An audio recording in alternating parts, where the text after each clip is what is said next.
But I know that I know Cassandra Loomis Kim is here. Thank you, Yep. Cassandra, for joining. Bill Cobe is here.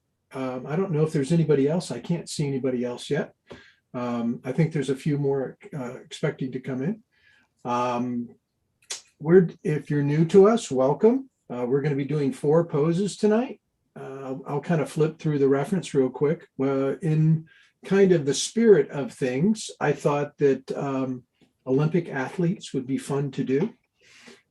So Usain Bolt is up first.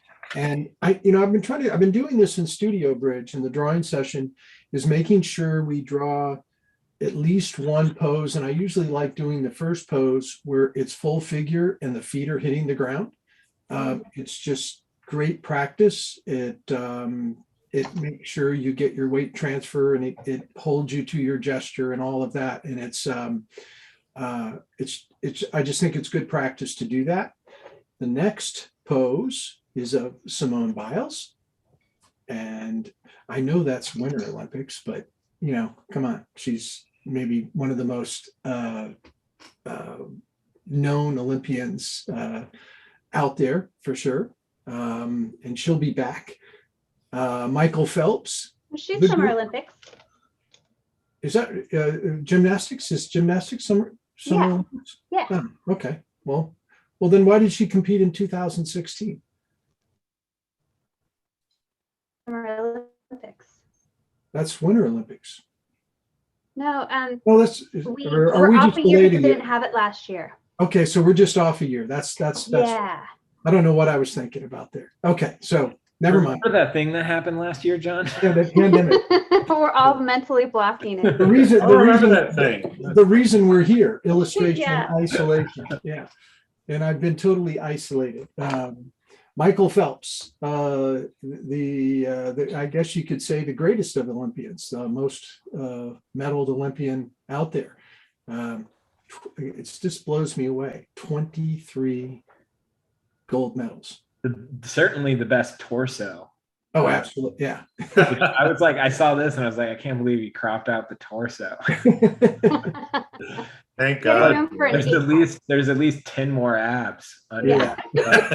On each Well, side. and he has this his body is like perfect for swimming. And he's 6'5", and he has a wingspan of somebody 7 feet tall. Yeah. Yeah. Yeah, I mean, and this elongated upper body, and it said it's just perfect for swimming, and fins for feet. So, Right. Yeah. yeah. And then our last is Megan Rapinoe, and Timmy knows her. So Timmy. I mean, yeah.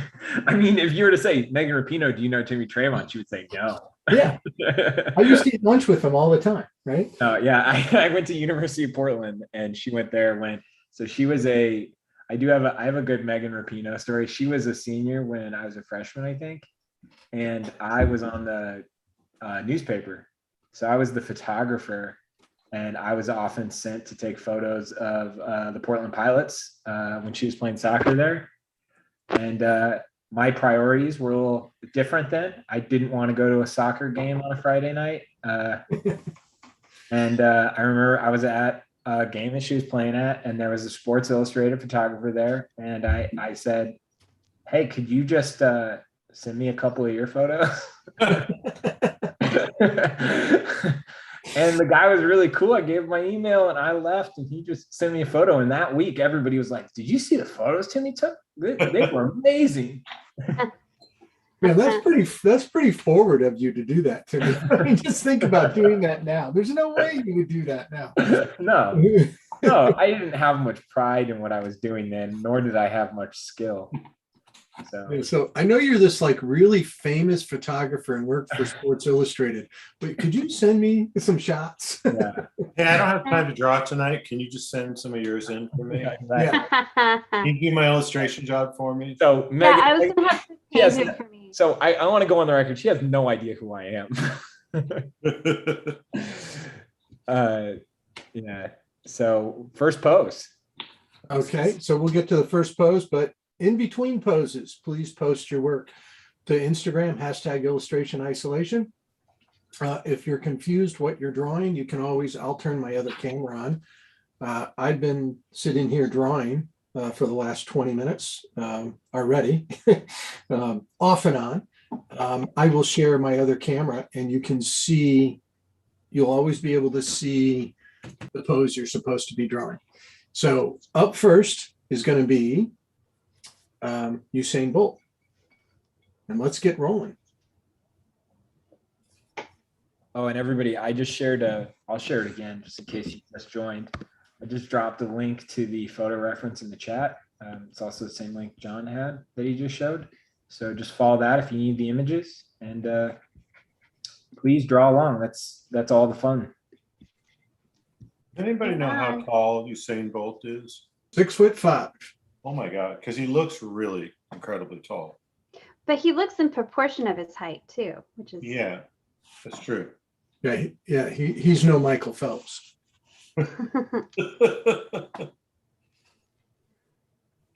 Faster on land, but not in water. And how tall is Phelps again? Same, 6'5", 6'6". He was But like Phelps is like a really long torso. right. Gotcha. Timmy, I was thinking of you because I started watching this documentary series on HBO called 100 Oh, the Foot 100-foot wave. Yeah, are you watching that? No, I haven't started because I lived it, Cassandra. I have not started it, but I thought it would be in your bandwagon, man.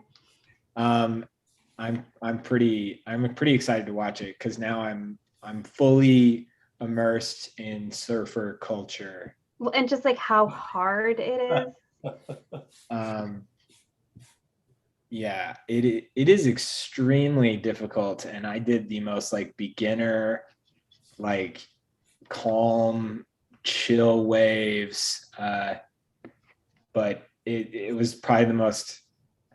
It was like the most physically. It was very physically demanding. Oh yeah. Yeah. I can't even imagine. I peaked with the boogie board. I don't think I could even make it to the surfing level. Do we have any surfers in the audience? I'm just curious if we got anybody who surfs. Because yeah, I like I immediately am like I want to get back at it. Yeah. Well, you should watch it. It's really good. It's just insane. I can't imagine someone being like, yeah, I think I could attempt to tackle this. Yeah, I mean, I was talking with, I think, pretty experienced people, and they were talking about how scary it is to like do your first like 10-foot wave. You know, so Yeah. Yeah. And I got clobbered by like a 5-foot wave. So so I don't see how it's even, I mean, to me, it's just shocking. Like when you look at nature and you see like a wave of that magnitude is just, the sheer force of the force or the power behind a 6-foot wave. It's like, it's unbelievable. And then, yeah, nature, it's like, it's just, nature's crazy. There's an Instagram channel or Instagram account that I really like called Nature is Metal. But yeah, totally. The ocean is metal. Yeah. Yeah, I feel like they were trying really hard to help you understand like the magnitude of the size of these waves. And like, I know that it still doesn't do it justice of what it must look like in person. I mean, yeah, I'm so new to it, and I'm a person that has like very little experience being near the ocean. So I can talk forever in a way that would probably be really annoying to anybody who grew up near the ocean. But I get like really excited about how crazy it is. And I was like totally blown away with how difficult. I had no idea. I just thought I was going to hop on a surfboard, and I assumed the easiest part was going to be to getting, 150 yards off the coast where the wave was, not the easiest part. Yeah. Yeah, I bet you got some new muscles from that. Yeah, totally. And it's just like it's like probably like the best thing for your back and also the worst thing for your back at the same time. Like Yeah, it's like it's either so gonna much make your work. back, it's either gonna make your back ripped or it's gonna destroy it. It's gonna rip your back. Yeah, exactly, Phil. Sorry, it was just right there. Yeah, so it was an underhand pass. Yeah, so, but yeah, I mean, even getting 20 or 30 feet out into the ocean can be really difficult. I mean, yeah, I remember going body surfing when I was a kid and, you know, just getting far enough out so that you're in some waves, but so that Yeah. you don't die. uh-huh, It's pretty difficult. So, yeah, so you were strictly Southern California, right? yeah. We really didn't move around too much. We went straight to Ojai.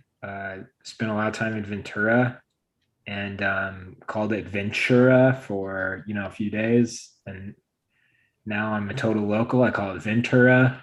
And then we went up to Santa Barbara. We were in Santa Barbara though for only like a couple hours. Santa Barbara's really pretty Yeah, it is. and it's very expensive.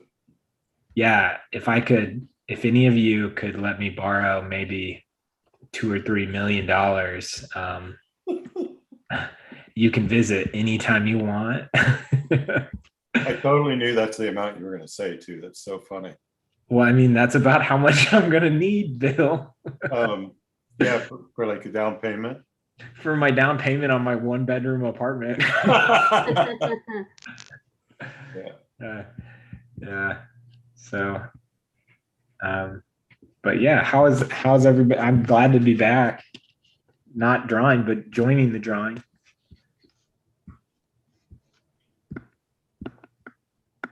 How is everybody working with their usual materials this week, Bill?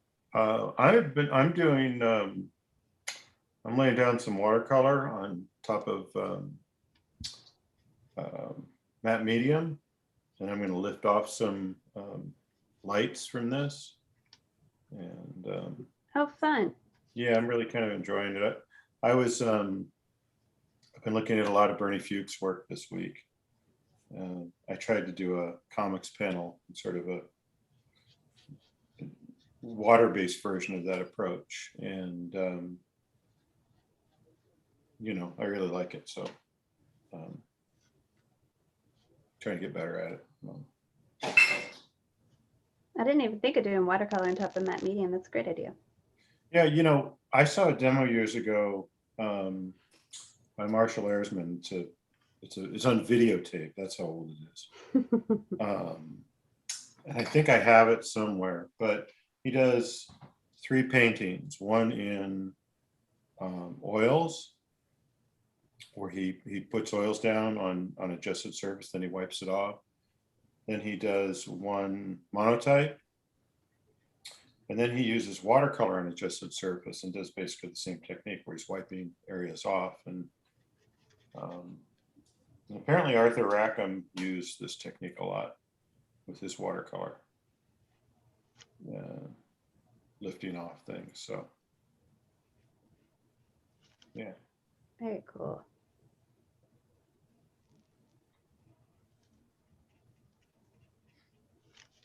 Hold on, I'm gonna blow dry real quick. John, did you see that? I'm sure you probably haven't seen it. It was only posted a few minutes ago. Thomas Peake posted a bunch of Bob Peake Olympic paintings that his dad did. I've seen the paintings. I didn't see the post. There's like a archer, hockey, the high jump. Be great. I used to have a book with that stuff in it years ago. Don't know. Oh, the archer is so great. I love the archer the most. Is that the woman with the bow? And yeah, but it's like a dupe. I don't know. I've never watched archery in the Olympics. Do they all line up? Because it's like multiple figures. Yeah. But it's great. Yeah.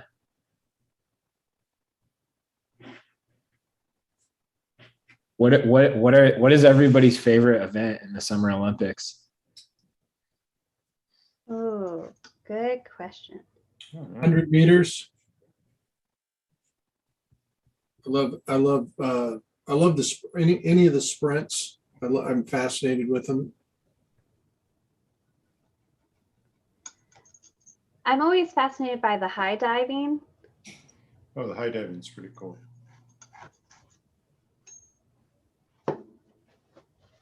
And gymnastics is always fun. Like it kind of blows my mind. Oh, it's insane. But that's the Winter Olympics, right, Cassandra?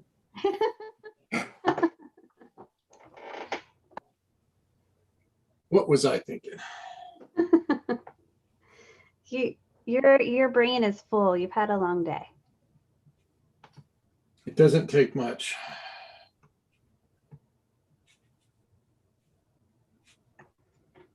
I still think it's crazy that artistic swimming is a Summer Olympic sport, but skateboarding just became one. I know. Yeah. Did you hear that there's like a 13-year-old girl from Britain on their team for skateboarding? Oh, that's cool. Yeah. She seems really cool. Somebody said the steeplechase. That's a fun one, but I didn't know that was a part of the Olympics. See, I think any sport where there's a horse in it, the horse should get the medal. Oh, Bill, this is a one with people. Oh, it's the people steeplechase? Isn't that called the I hurdles? don't know. It might just be called steeple. I thought that was just called the hurdles. No, this is where there's a steeple and they have to jump over it and there's a little pool of water past it. And when I was in college, it was the funniest event to watch. I've never seen this. I can't even imagine. Yeah, I haven't either. Yeah, because yeah. Let me make sure. I'm double checking what I'm You talking sure? about. This sounds like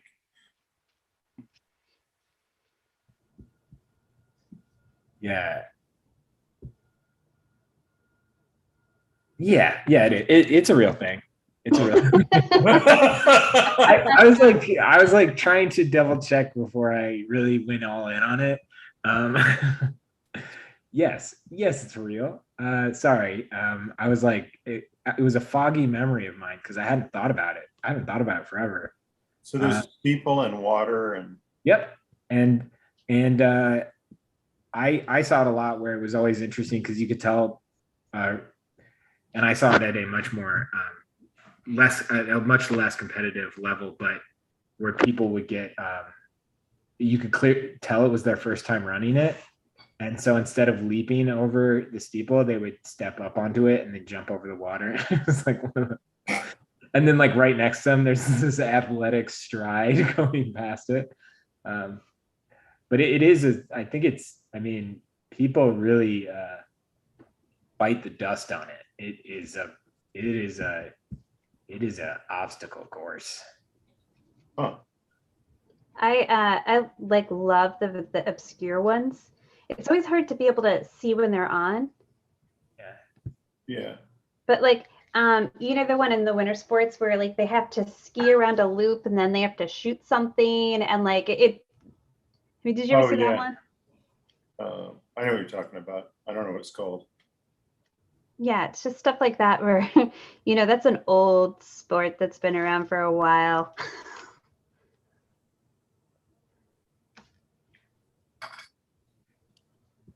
It's cross-country skiing. It's not downhill skiing.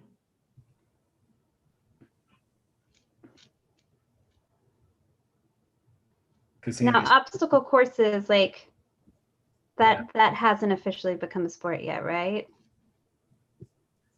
No, but I watched a documentary on competitive tag, and I thought it was going to be so stupid.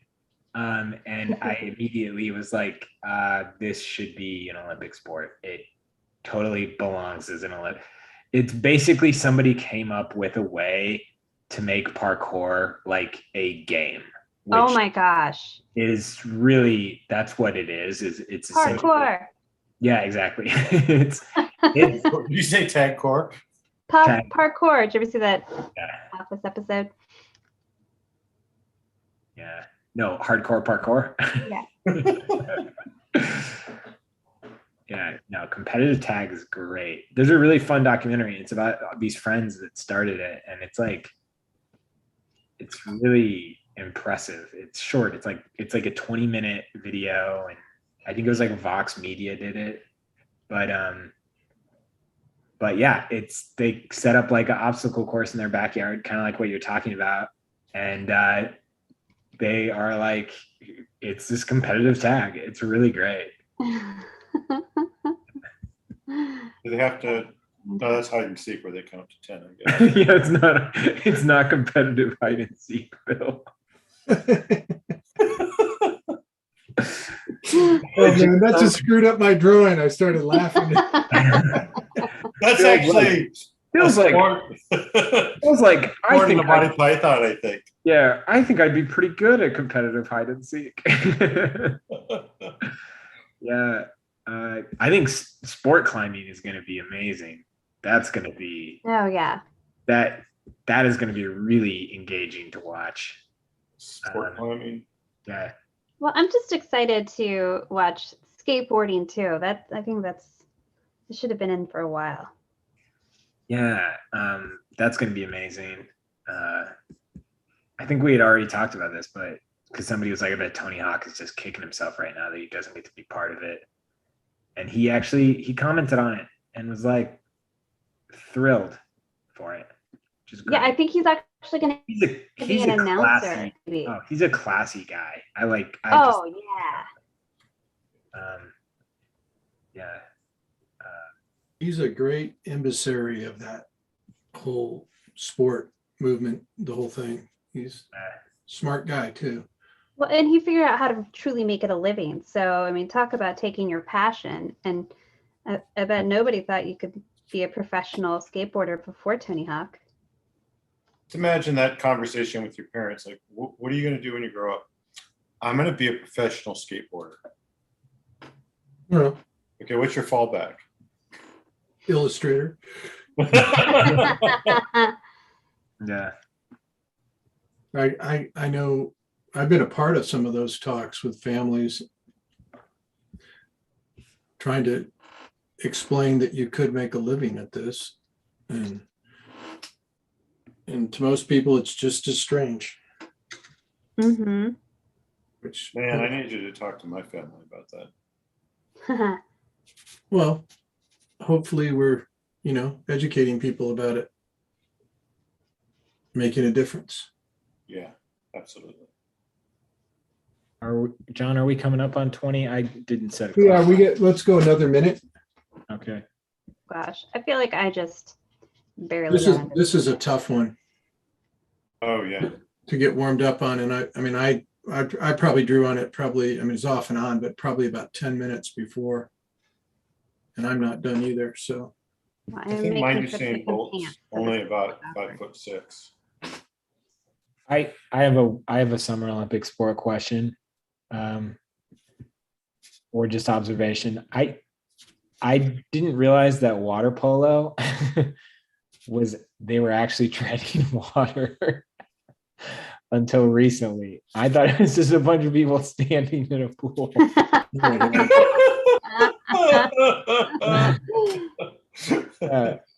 that's actually just, I have a nephew that played water polo a good part of his life, and it's just insane, the conditioning for that. Oh, I can't imagine. I still don't understand how it's not, because a lot of times when you watch it, it looks like they're all just standing in a pool. But you think surfing's hard, you do that, that's unbelievable. No surfboard to stay afloat on. Some good low impact cardio there. Well, I wonder, and I'm sure that this is true for other sports, because there are quite a few. Yeah, there are a few sports that do have like uncontrolled environments, I guess. But it just seems like surfing, and I know like there are surfing competitions already, but I don't understand how surfing competitions work where it's such an uncontrolled setting, right? Well, can't the same be said about a lot of like alpine skiing and things like that? Oh my God, the work they do to those courses, I don't think so. I don't know. I mean, maybe there's a type of, but those, I mean, my mom was part of a coalition to keep the Olympics out of Denver because they just destroy the mountains. Though she wanted to keep the Winter Olympics out. There's a bigger story to that, but Thanks, Patty. yeah. That's Winter good. Olympics don't do great for cities. Long term. No. No, they're not. She probably did a good job for Denver, in my opinion. Oh, I agree. Yeah. I don't disagree with that either. I think that. Yeah. Remember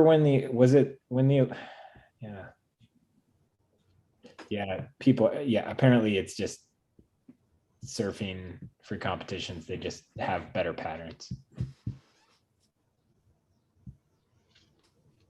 Yeah.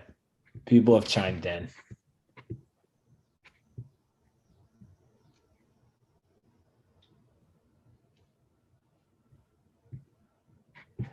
I tried playing beach volleyball this week. That is hard. Yeah. And not nearly as satisfying as it looks on television.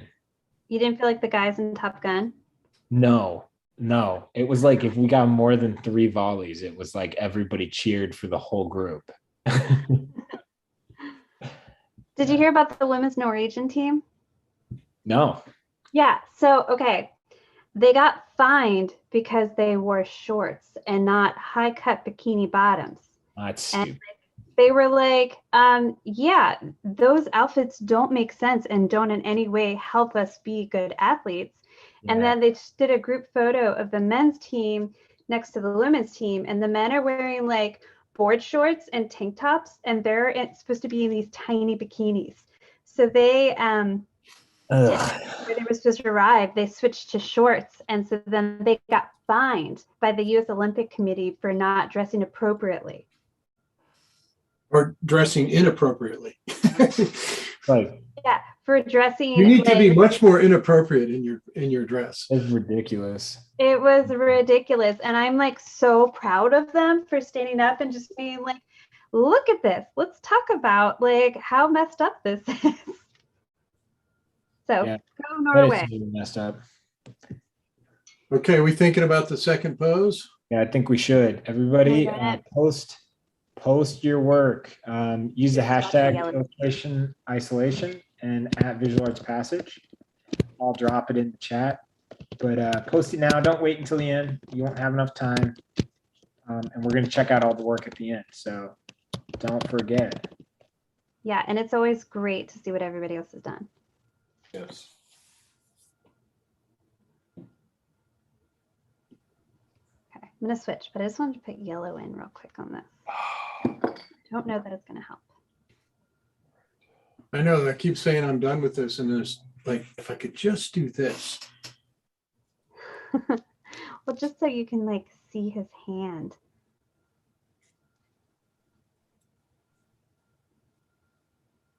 Well, just trying to. It's such a. It's a figure that's really all over the place. Yeah, way to throw us under the bus for the first pose, John. Nice one, John. Oh, very nice, Cassandra. Yeah. Well, It's you know, goofiness. making us warm up quick here. All right. I know all y'all are going to rock this one way more than I did. So. Well, can't do worse than the first one. That's the first one.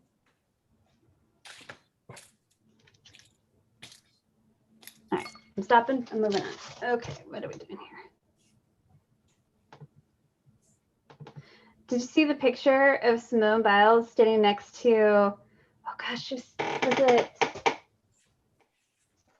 Maybe it was a swimmer. I can't remember, but they put her next to like a guy who was like 6'5" and she's like 4'8".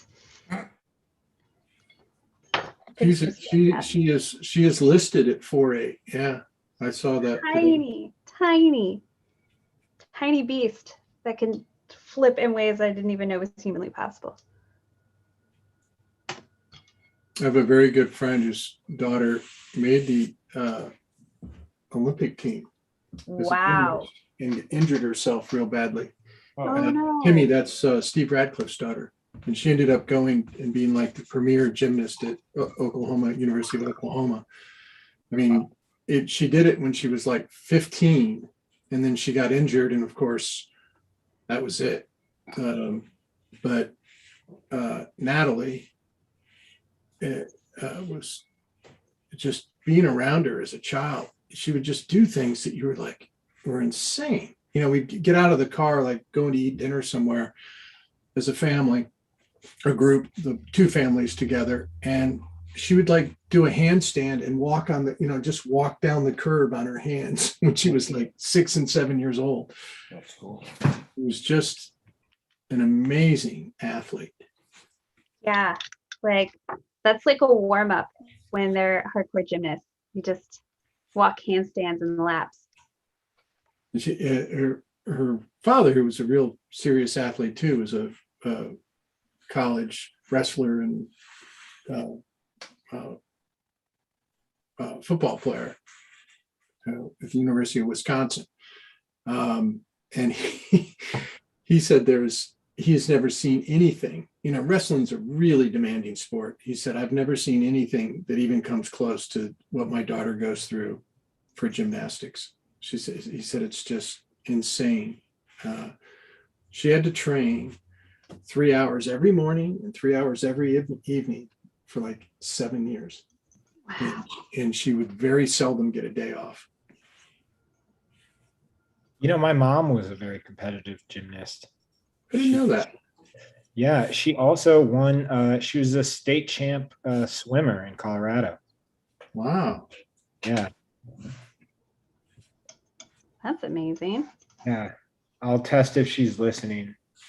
Mom, tell us what style it was. I think she might be a passive listener. Well, my friend was, he was asking me if to go and watch Natalie compete, and I agreed to. He said, we were walking in. He says, I'm going to prove to you something that that you would never believe me until you see this. And I said, what's that? He goes, my daughter at 5'1" at the time. She said, I guarantee you, she reaches heights that Michael Jordan never dreamed of.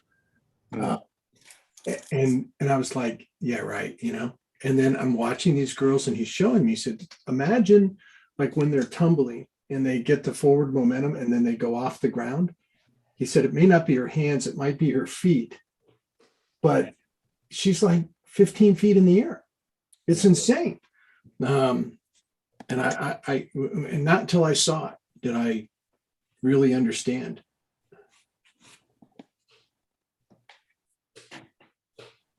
Wow. Amazing. It's like ballerinas, dancing, jumping across the stage. Yeah, amazing athletes.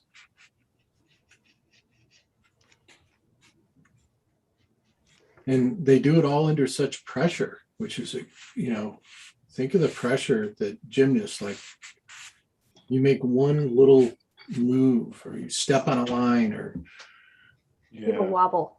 Yeah. A little wobble. Well, if that's a wobble, you're out. So I got it wrong. I think my mom she did state in gymnastics too. She's not chatting she's just chatting me. She said state in gymnastics, uneven bars. I don't know what that means. I know what the uneven bars are. What's that mean? What is that? It's uneven bars. You do It's the uneven bars. So I thought that was a low like bar and a high bar, and they go between. I thought she was like making an excuse. Like she was like, I went to state, but the bars weren't even. And, and that's why I lost uneven bars. And then It's an event. Okay. She swam AAU all 4 strokes, 800 yards. Wow. There you go, Patty. Wow. Oh. So yeah. Apparently I haven't followed my mom's Athletic endeavors. Come on, Timmy. she would have done great, but the bars weren't even. So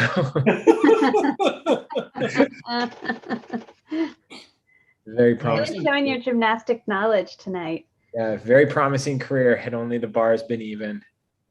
Yeah, they only have the uneven bars in the Winter Olympics, so not the summer. So That's one of my favorite events. It's amazing to watch. Oh, really? Yeah. Is that where they're like, this is so stupid. Is that where I just don't know anything about gymnasts. That's like the crazy spinning, right? Yeah. Yeah. mhm, Spin up to the higher bar. that's it. Or perhaps you might call it the uneven bar. Some people do, Timmy. They go all out and they call it the uneven bars. You know what's wild about those bars? When they do that, you see them like swinging and slamming their bodies against those bars.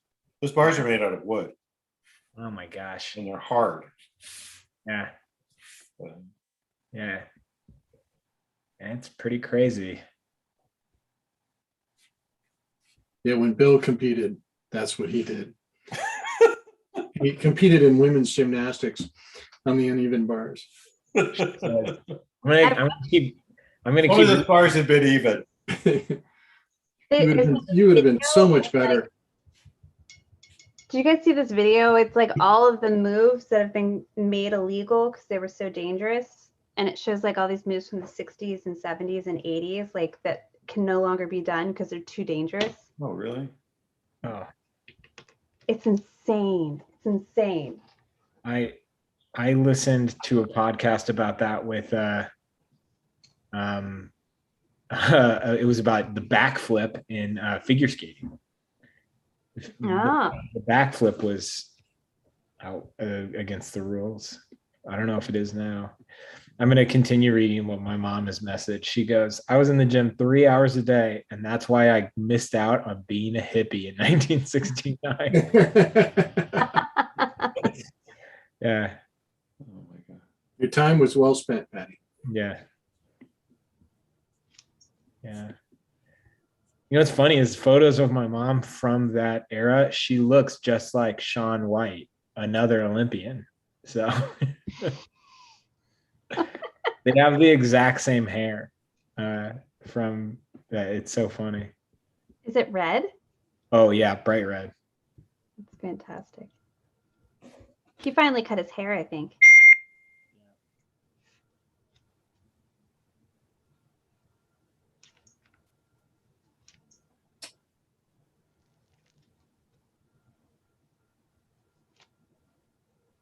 I'll add if at any point anybody has any questions from the crowd about what we're drawing, how to draw, any question, no question too big or too small.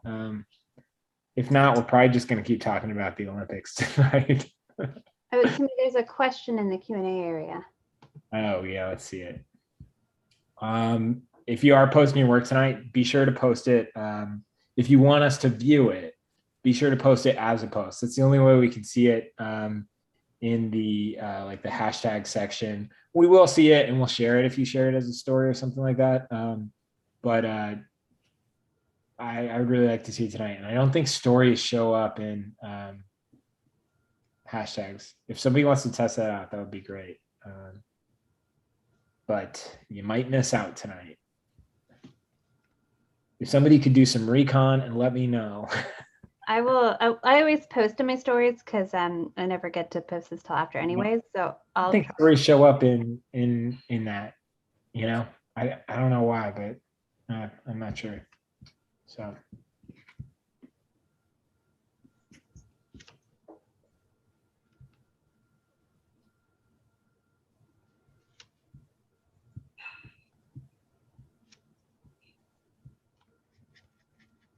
we have any like crazy talented former intense athletes in the audience tonight?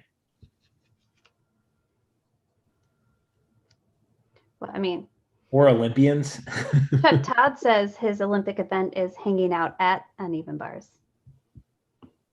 Oh, cool. Competitive figure skater. That's awesome. Nice. Still skating. I went surfing on Monday, and I was just dead exhausted. And right next to me, probably a 75-year-old woman paddled up, and she was just an absolute beast. And every time she would ride like the same wave back and then would beat me back out.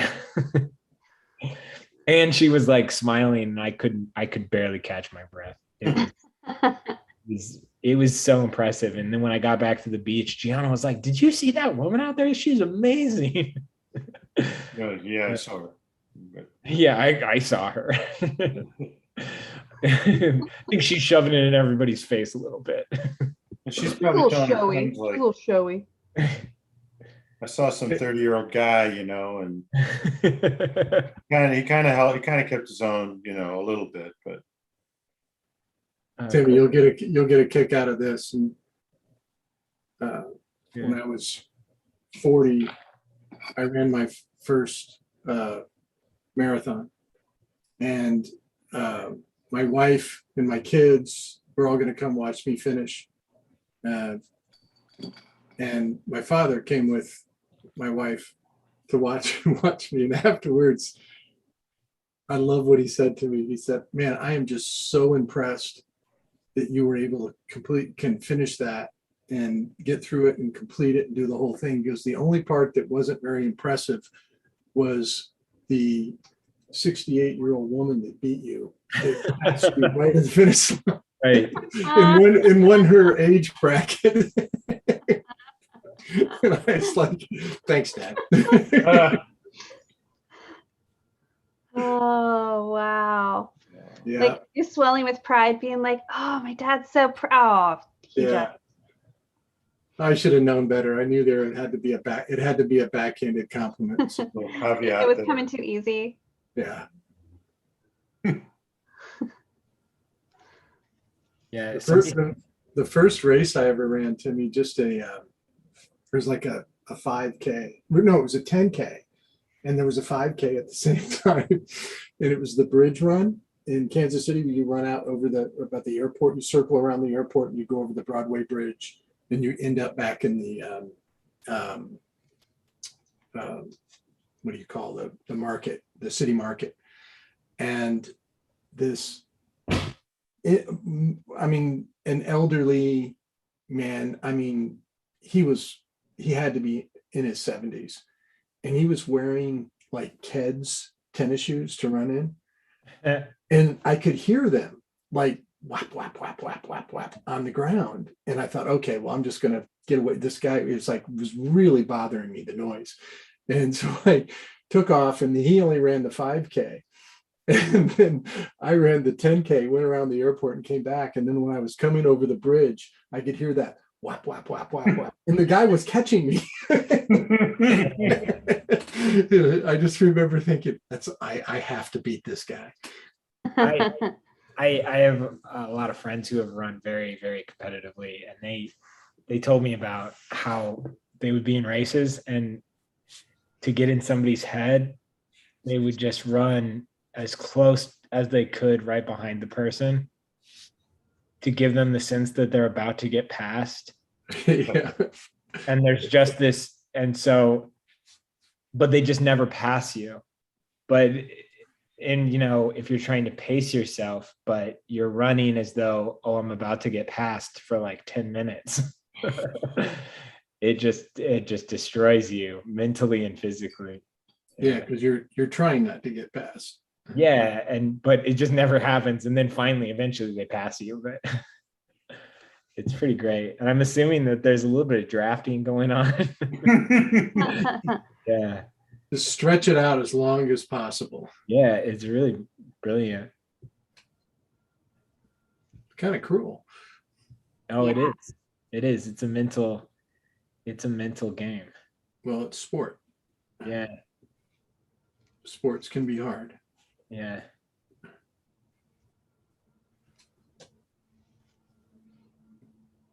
Somebody just asked, is this media of choice? Yes, it's media of choice. Use any material you would like.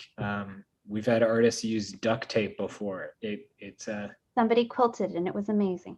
yeah. And just a quick run through of what everybody's using tonight. I know we do this every week, and the three of you generally like to use the same materials, but Cassandra, what are you using? Acrylic on primed cardboard, just like with a GAC 100. And then John, your new pastels, right? I'm using new pastel on mid-tone paper. How about you, Bill? I'm using watercolor and pencil on matte medium Nice. on paper. I was going to say, Bill might take offense to that because he changes all the time. Yeah. Yeah, I was going to say, thanks, John. I appreciate that because I was like, what do you mean? I'm so sorry, Bill.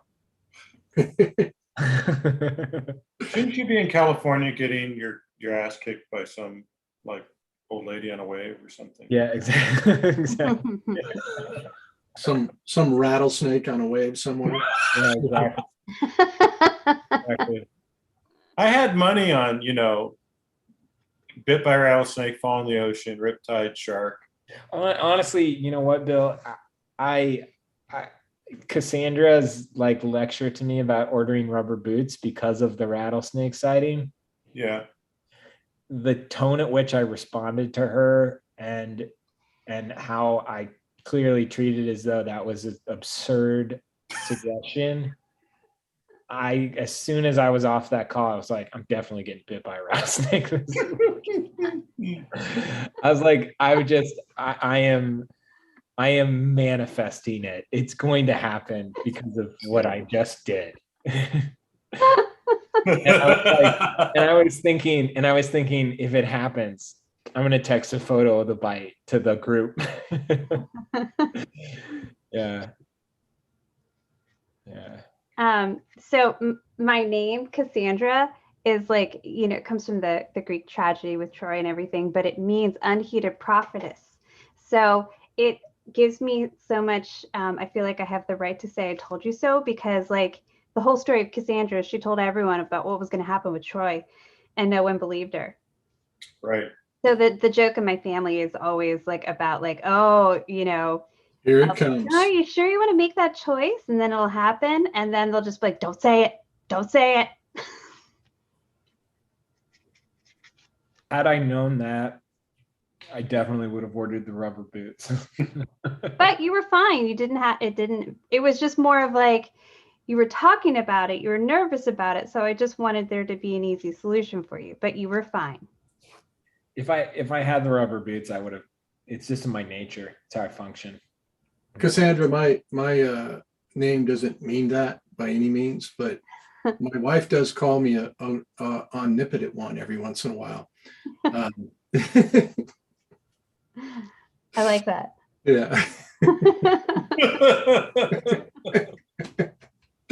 Yes, omnipotent one.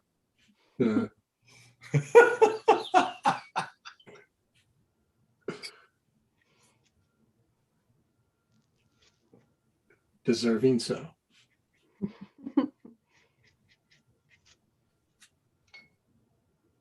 I'm realizing using this technique is how many illustrators in the 70s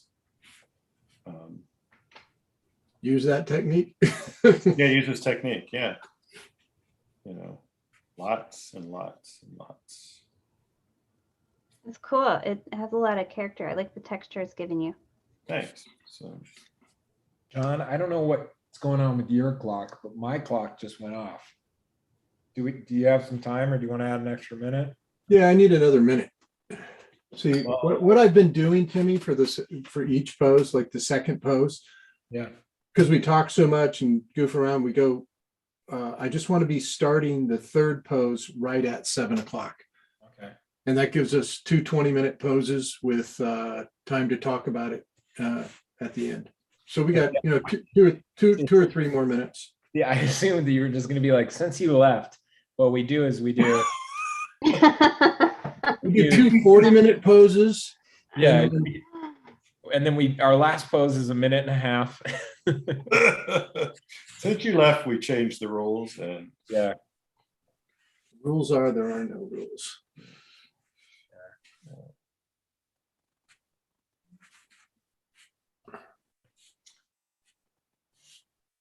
Did you guys ever, this is completely on a different subject, but did you guys ever watch the movie What We Do in Shadows? I have not, but I've seen the series. You saw the series? I've seen the series. The series is incredible. I know, I love the series. So I'm super excited about this. There's Wellington Paranormal, and it's like based on the movie, the two police officers that get hypnotized and like sent off. The show is a half-an-hour show, and it's based on those two police officers Oh, cool. in like Wellington, New Zealand, and they're hilarious. It just started, like it's already had like 3 or 4 seasons abroad, like in Australia, New Zealand, but it finally came over here. Awesome. So funny. I'm a big fan of New Zealand humor. Yes, I love the accent too. Everything always ends like a question. It's super dry. I think it's I don't know what it is about it, but it's so simple. Yeah. what You would get a kick out of this, man. Did you ever see it's what's his name? Is it Sam Al? No, what's the film with the kid and the older guy, and I'm trying to remember. There's something, The Wilder People. Oh, yeah. Oh, I never saw that That's one. a great movie. Yeah. Well, yeah, and someone's Yeah, bringing you Flight of the would- Concords. Yeah, you would love it, Cassandra. It's a really good movie. The Wilder People. Yeah. I Yeah. will find it. I will watch it. Highly recommend it. It's a very good, like, feel good. It's yeah. Oh, well, those are my favorites. Yeah. That same kid was in The kid's hilarious. oh god, what was he in? Isn't it Deadpool? Deadpool. Yeah. Yeah. He's great. Hunt for the Wilder People. That's what it is. Yeah.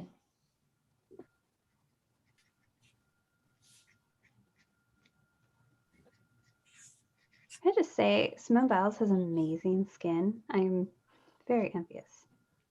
Yeah. I'm gonna have to put some acrylics down to repaint her neck.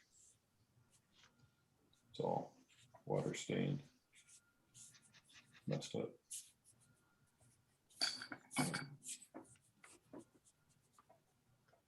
What's the guy's name? Is it Taika Waititi? Taika Waititi, yeah, I love him.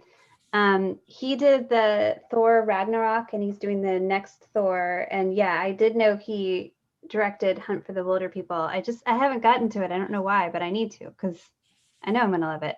I never saw Jojo Rabbit. I wanted to see that. Jojo Rabbit. Jojo Rabbit's really good.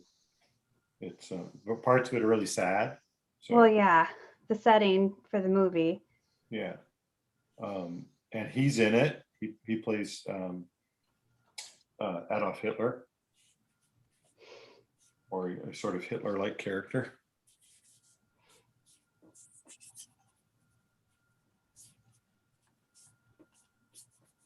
There was like a joke interview, and I'm trying to remember, but it was for some Ryan Reynolds movie coming up, and they're interviewing like Ryan Reynolds, Taika Waititi, and then like 2 other very young actors that are in this like new superhero movie. Mhm. And Ryan Reynolds is like, I'm just really excited.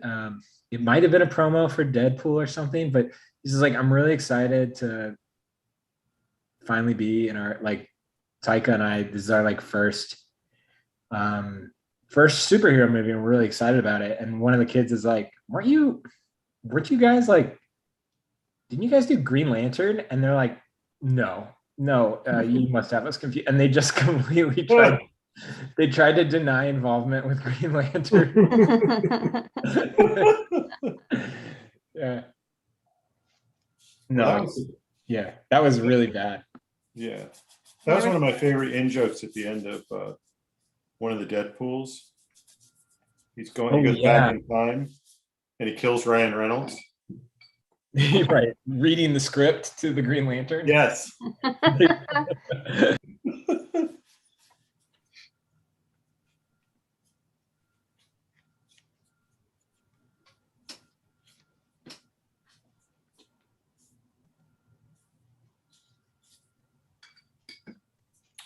Some of my favorite stuff from Deadpool are the Bob Ross preview commercials. Oh yeah, those are funny. Oh my god, he's slapping the brush against the side of the easel, and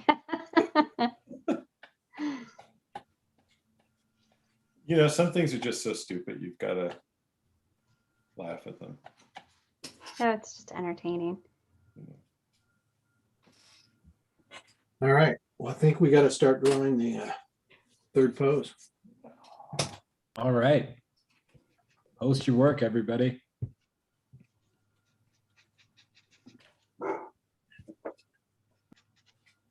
I'm gaining newfound respect for all those 70s illustrators. Of course, they didn't do it in 20 minutes, so, or maybe they did. I had a little bit more time to get it done. Maybe I'm just fooling myself, but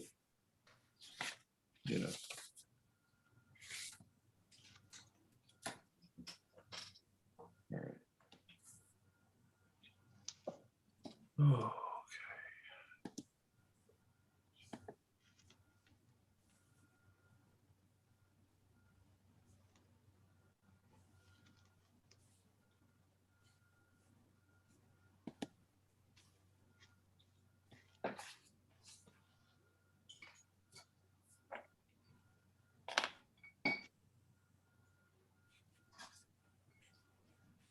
I feel like tonight I'm just going to be constantly running behind because I can't walk away from stuff.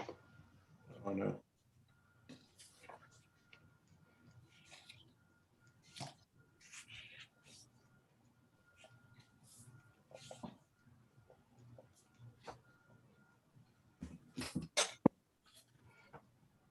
I started watching that Tiger Woods documentary.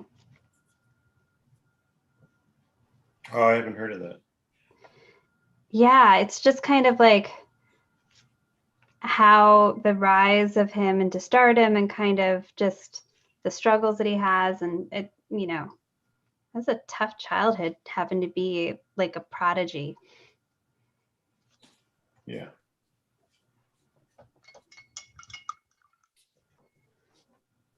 I have to say, I haven't watched really any television since I left. I didn't watch any TV while I was out of town. Oh, that's good. I guess so. I don't know. I try to not. I think I watch mostly like good television though, so I don't feel like. Do people feel guilty about watching TV? I do, because I grew up being told it would like rot my brain. And Yeah.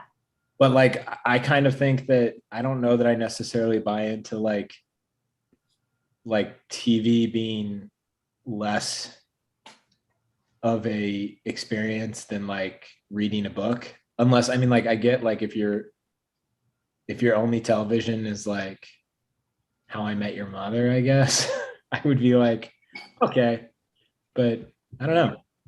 All the How I Met Your Mother fans just left. Sorry, Bill. I know you brought them all here. Picking on the rom-coms. I don't know. Like I'm just curious, but I like some things that are just light and simple, and then other times I really enjoy documentaries.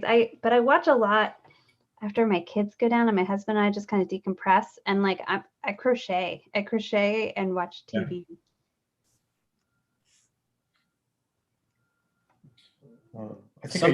Sometimes it can feel like self-medicating a little bit to watch TV. Yeah. I think I used to feel guilty, but now I don't care. It's like I get a lot done with the TV on, and it distracts a part of my brain that needs to be distracted. Yeah. You're watching like TV Land, right, Bill? Well, Bonanza. No. Isn't that the cowboy show? Yeah, it's Yeah. one of them. Okay. No, I was watching Laughing for a while, Laughing. and I just binged that show Heroes again, which I've decided that any drama that lasts over 2 seasons, like halfway into the 3rd season, it tanks. And the 4th season is just total garbage. Yeah, Bill, I will say, I think for me, the cutoff is season 4. Other than there's one show I can think of that from start to finish, I think is absolutely flawless. Veep, and it's 7 seasons. Oh my gosh. And I there's think Seinfeld's right there too. I mean, it's yeah. I mean, Breaking Bad. You're talking about like sequential storytelling, like Heroes, Yeah. and that I do. I think 3 seasons is enough. Yeah. Hmm. I think I'm glad you like Veep, Timmy. Veep is so great. I've been rewatching it, and it's the quips and the one-liners I have are just so good. Did you ever I talked to you about the adventures of New Christine or Old I haven't watched Christine? The New Adventures of Old The Christine. new adventures of Old Christine. I think she's brilliant in that.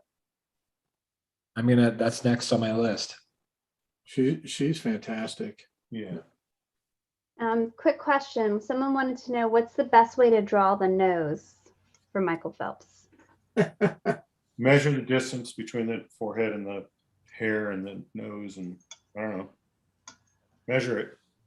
I look at the shapes of the shadows too. That's Yeah.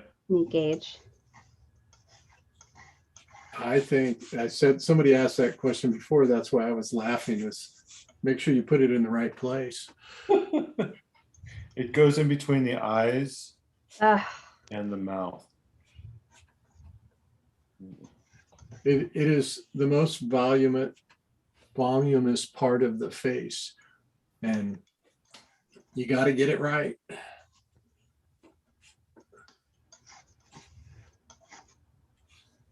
Volumetric, I guess, is the right word.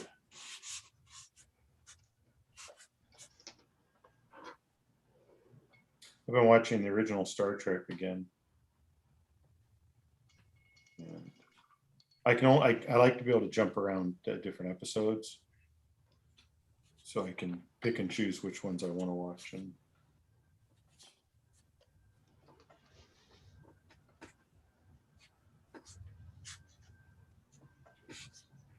Were you a Lost in Space kid, Bill? yeah, I like Lost in Space. I mean, some of them are really incredibly stupid, you know. Yeah. But yeah. I mean, the main character's name was Will Robinson. Was Will. Danger, Will Robinson. Yeah.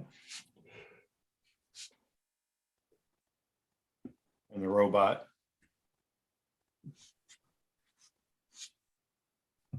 Although I do wish they had just jettisoned Dr. Smith at some point. Oh, he's so whiny. It just makes no sense to me at all. I'm like, just flush him out into space. Somebody would have killed him. Oh God. Don Robinson. Don whatever would have killed him.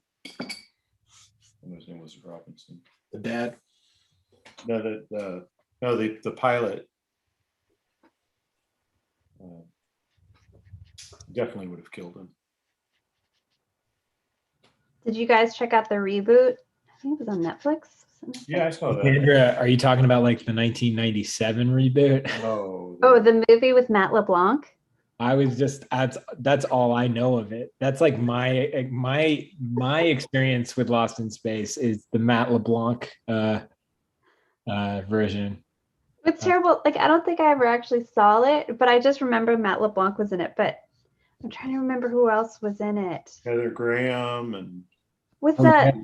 The Lacey mom, Chabert. wasn't that like Tom Cruise's first wife? What was his name? What was her name? Oh, Mimi Rogers Yeah. and John William Hurt. Yeah, there you go. Oh wow. I just watched a series, or my wife did, and I slept through most of it. Bosch. Oh, how is it? It was okay. It was, it was like one of those things. It was there. It was always there, and it went on for 7 seasons. And Mimi Rogers played a really good part in it. She was just like ruthless lawyer. That's a John, that's a review that isn't really promising to be like, you got to check out Bosch. If you start it, it will always be there. And But I slept slept through most it. of it. Well, Yeah. I told my wife, I said, this is the perfect series for Yeah. For you to guys. be made fun of, like something that would have been in like Heavy Metal or National Lampoon. It would have been the perfect thing to lampoon. Yeah. So I'm looking up Lost in Space. It came out in 1998, and it was definitely maybe one of my favorite movies of that year. And it's got a 24% on Rotten Tomato. What movie? And then Lost in Space, Ah. the Matt LeBlanc gritty reboot. And then below it says you might also like, and it's just a list of also my favorite movies of that time that all have a horrible review. Entrapment, remember that one Oh yeah. with Sean Connery and Catherine Zeta-Jones? Oh my God. And the lasers. Yeah, The lasers. Lasers. Showtime with Eddie Murphy and Robert De Niro. Oh man, these were it. I think Rotten Tomatoes is a bad place. Well, I think like, yeah, they don't like movies that are nostalgic. So if it's too happy, unless it's animated, it's allowed and it gets a high rating. But like some movies that were just like Secret Life of Walter Mitty, it got a horrible rating on Rotten Tomatoes, and it's one of my favorite movies. I love that movie. I thought it was really well done. Yeah. I just think that it's a bad system because percentages, we don't like if you're like so if you said half of people who watch this like it, I'd be like, oh, that's probably pretty good. In fact, that might mean that the movie's more interesting than a movie that all people that watch like, because maybe it had something to say. Mm-hmm. That's a good point. Yeah, right. I think some of the best movies are like pretty divisive. I think they're in the like 60% range on Rotten Tomatoes. But when you think of like a percentage, I think of test scores, and a 50% is not good. And I know many people who like, if we were gonna like pick out a movie, they'd be like, "What do you get on Rotten Tomatoes?" And you're like 50. They're like, "No, thank you." Mm-hmm. Yeah, I don't know. Does anybody in the crowd like, are they like strict, like they check out Rotten Tomatoes before they watch a movie? Does anybody on the panel? I try not to, but I do. I don't. Oh, I have. Yeah, I definitely have.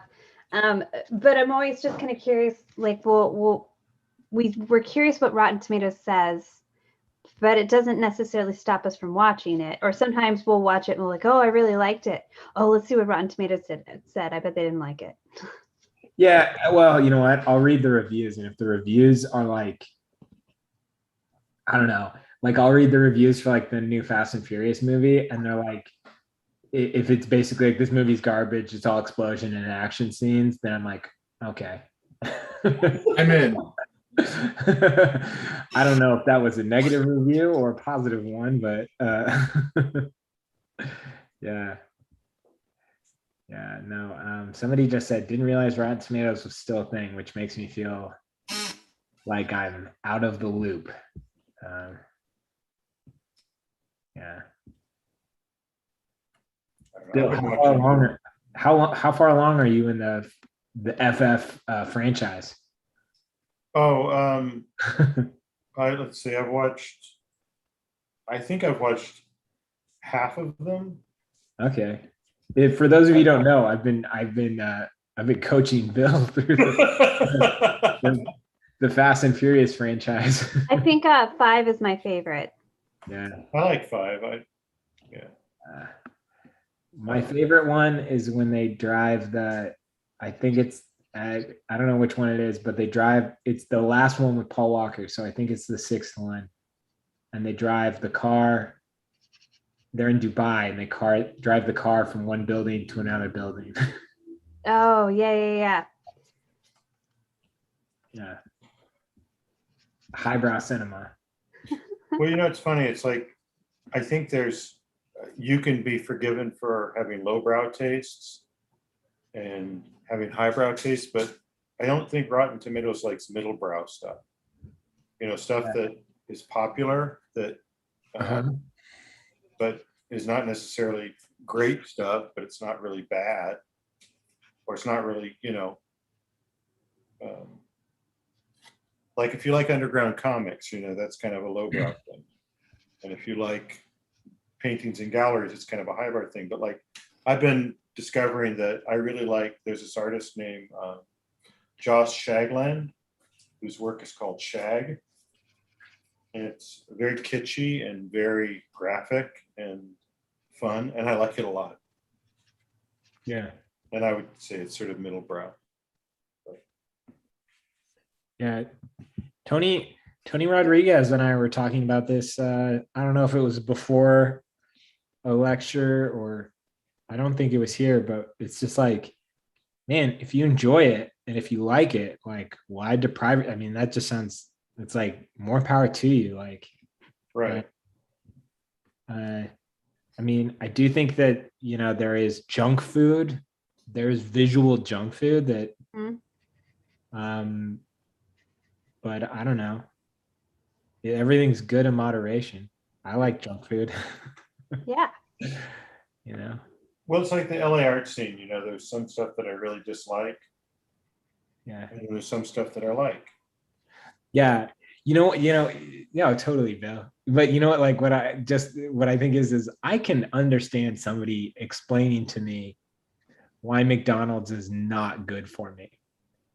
Now, I'm going to have a difficult time listening to somebody explain to me that McDonald's French fries don't taste good.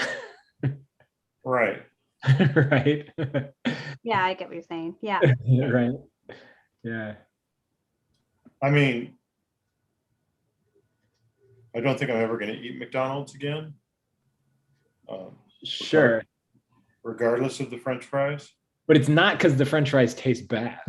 No, it's not. It's because what their food is made out of. But yeah, absolutely. But I don't think I've eaten at McDonald's in like 30 years. So, right. There's nothing that's going to compel me to go eat there. I have such an addictive personality. I kind of can't. I can't.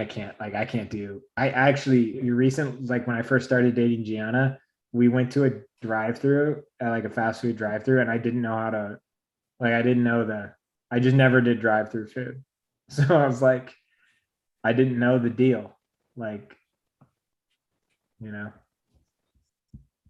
was like, so I order here, and then do we do the money at the next window? It was like all out of, yeah. Oh, yeah. Who asked the question about the nose? Because now I can't draw a nose. I can't think about it. Damn you. Is this week going to be the nose, like the ear episode with Dale? Yeah. Do you have a red pastel you could work with? Maybe it'll help you get past it. It was pretty funny. Dale and I messaged each other the next day and showed our drawings of ears that we were doing. That we were failing. Oh. I got his nose. My drawing looks more like a character. Ooh, God, that looks really bad. Out of Jason and the Argonauts or something. This is one of the guys that didn't make it back.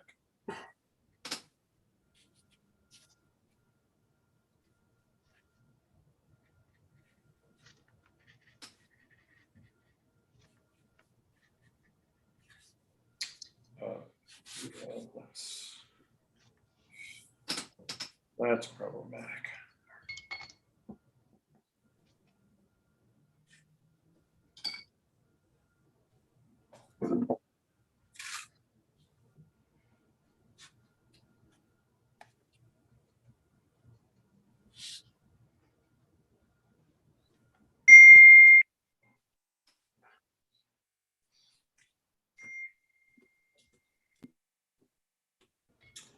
Watch Fast and Furious in 4D.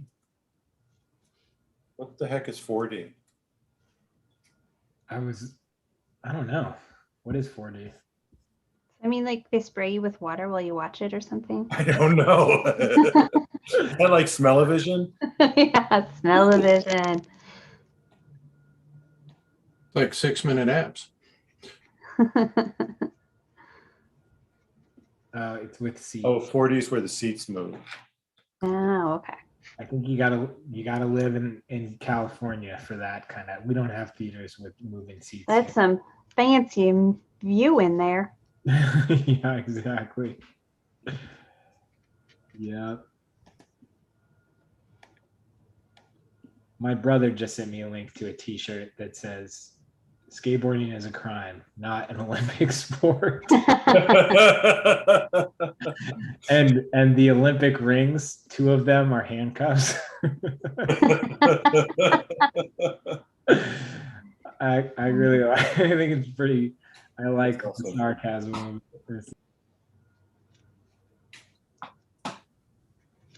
Now you don't regret saying those things at the roast. Yeah, exactly. Yeah. Oh, So are we at? We're a minute past 20 on this one. What? Yeah. Yeah, we still got lots of time though, Timmy. That's the way I looked at it. I like John's perspective. Based on what? Based on we try to be done at 8 o'clock and again, we still have 39 minutes. So let's give this like Okay. 2 more minutes and then we'll do a 20-minute pose on the last one. I'm pretty strict on finishing the last one because I always stop drawing halfway through to get ready to show the work. So I'm less strict on the other ones when I'm drawing. This is true.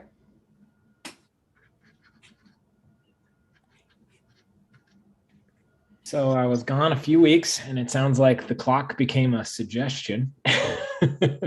Hey, we get done on time. That's what matters. Yeah. Hey, everything worked out.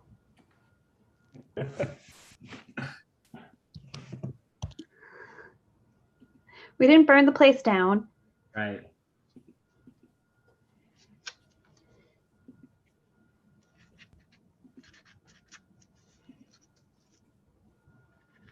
On another note, on the topic of this podcast show thing, we're still accepting suggestions.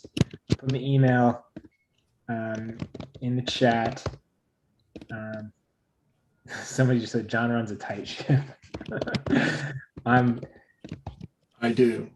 Please send us suggestions for name change ideas. We're going to change the name. We're trying to come up with a good name. We want to be picky. We're not jumping too soon, but we want a short, simple name. Help us out with it. Send us some suggestions.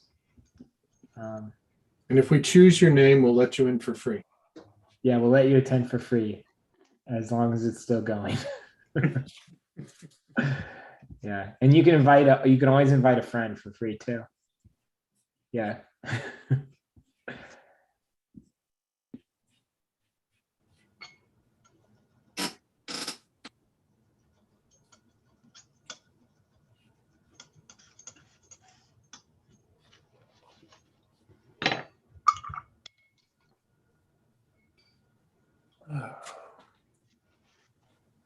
What sport does Megan Rapinoe play again? Soccer. Soccer.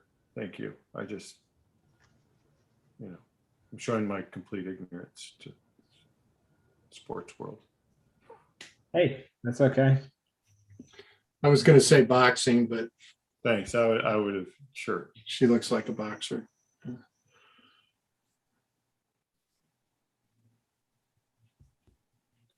She's fabulous. I really enjoy her.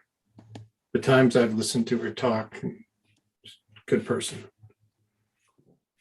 smart person. Yeah.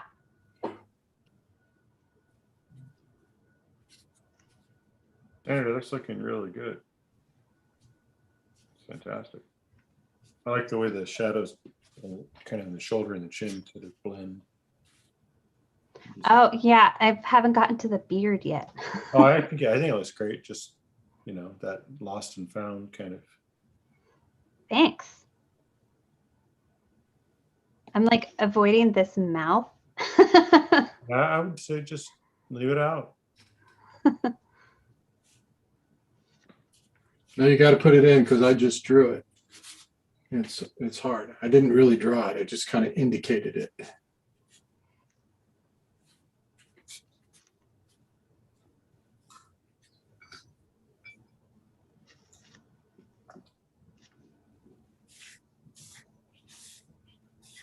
Do you remember when Michael Phelps, what year, it was like the late aughts. He got it, in retrospect, it's crazy now. Do you remember when he like lost all of his sponsors for like a photo of him smoking? Yeah, at a party. Yeah. Yeah. It just sounds insane now.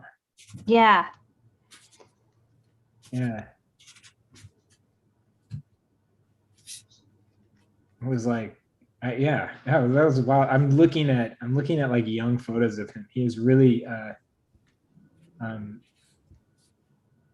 changed quite a bit from his first Olympic appearance when he was 15. Oh my God, really? Wow. Think about the amount of time he spent in the pool too. Being in the water like that is brutal. Oh, I was jealous because they talked about like what his lunch looked like, and it was like 4 cheeseburgers and a large cheese pizza because he couldn't keep up with all the calories he was burning. Wow. Yeah, but what did he have to go through to Oh, yeah. So true. to make it viable for him to do that?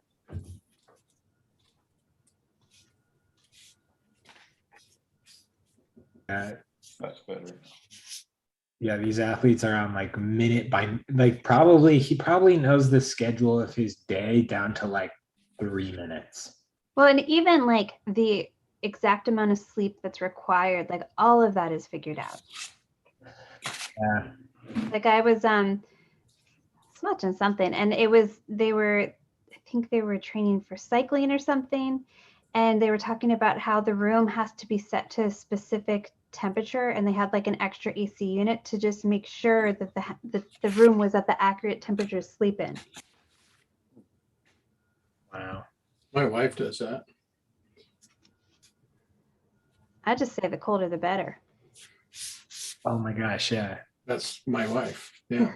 If I could sleep in like a 40-degree temp, that would be perfect. Yes.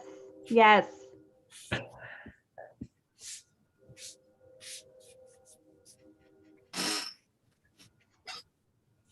Man, this guy is just freaking beastly.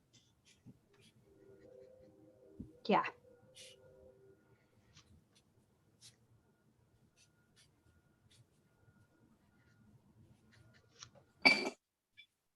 What was the name of the character on Cheers who was the postman? Oh, Cliff Cleverson or Cliff Clavin. Clavin.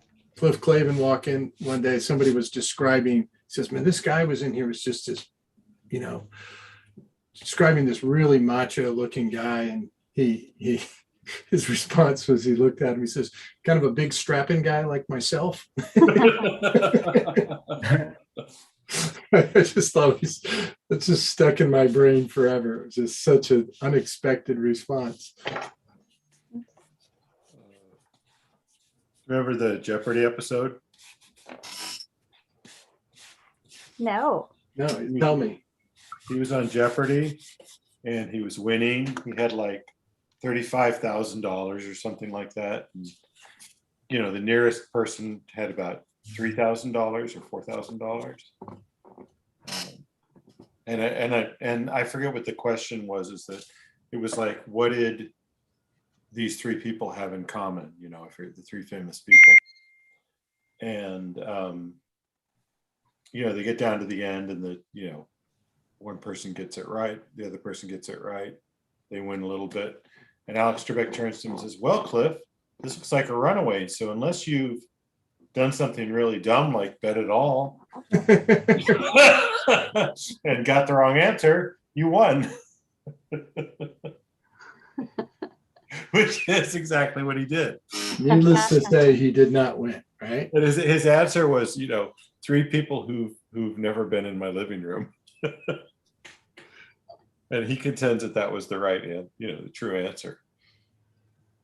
So later on, Alex Trebek ducks into Cheers, and they're like, "Oh, hey, Alex Trebek, what are you doing here?" And he says, "Well, I just saw Cliff Clavin on the street, and I'm trying to avoid him." He keeps bugging me. All right, we better go on, Timmy. That's hilarious. It's good. Yeah, definitely. All right. When I wiped away most of the paint, it's still got the sort of ghost image. Man, the guy looks like a beast. He really does. See, there's my beast guy, the inner Phelps. Has like a Greek silhouette to it now. Yeah, that's kind of what I was thinking. Like I said, he's one of the guys that didn't make it back with Jason and the Argonauts. Something out of 300. Yeah. I've got another Summer Olympic question. Do you think that they're going to bump everything back? The next one will be at 2025? Or do you think they'll get back on schedule? I feel like they're going to get it back on schedule because they've scheduled the other countries. Like, isn't it like 10 to 15 years ahead or something? Oh, I have no idea. I don't know. Yeah. Other countries vie for it. I mean, it's going to make it way more difficult to count out if they don't. I don't have to think that hard. Like 2020, 2024, Right. 2028. It'd be like 2025, and you'd be like, okay, 2026, 20.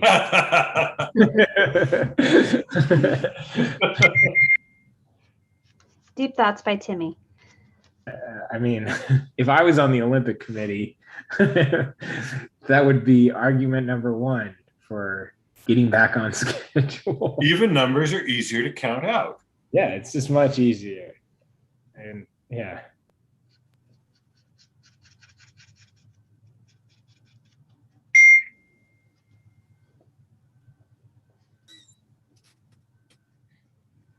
That's pretty funny.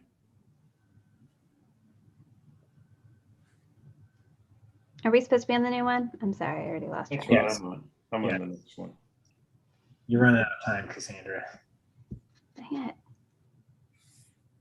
I'm not drawing the last pose. So I always have to stop in the middle. Somebody mentioned their grandpa was a Olympic fencer. I thought that was pretty cool. Oh, Well, cool. that's cool. Yeah.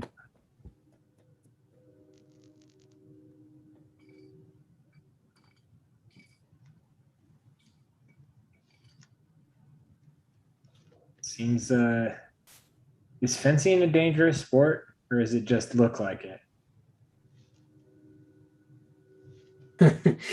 So all depends on your abilities and who you're competing against, I guess.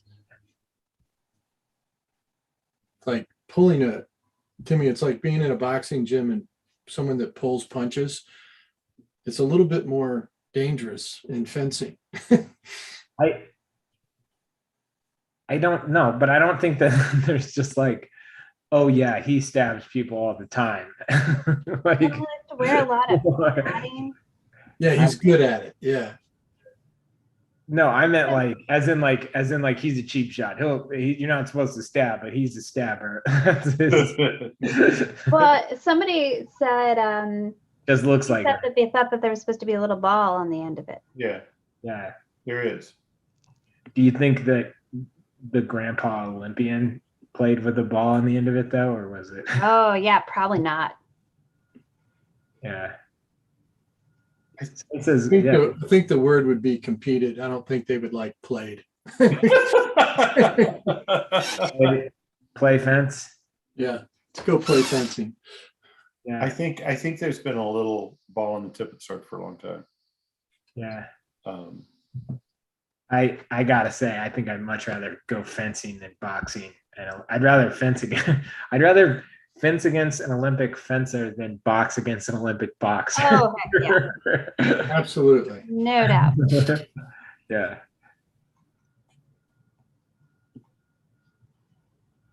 Timmy, do you know the name Teofilo Stevenson? No idea. What is? I want you to research him and look him up. He was the Cuban Muhammad Ali. He was never allowed to fight professionally, but he won 2 gold medals in the heavyweight division, and he looked identical to Muhammad Ali and fought just like him. And it was always like the most. Yeah, there's a lot of photos of them together. Yeah, and there was always this.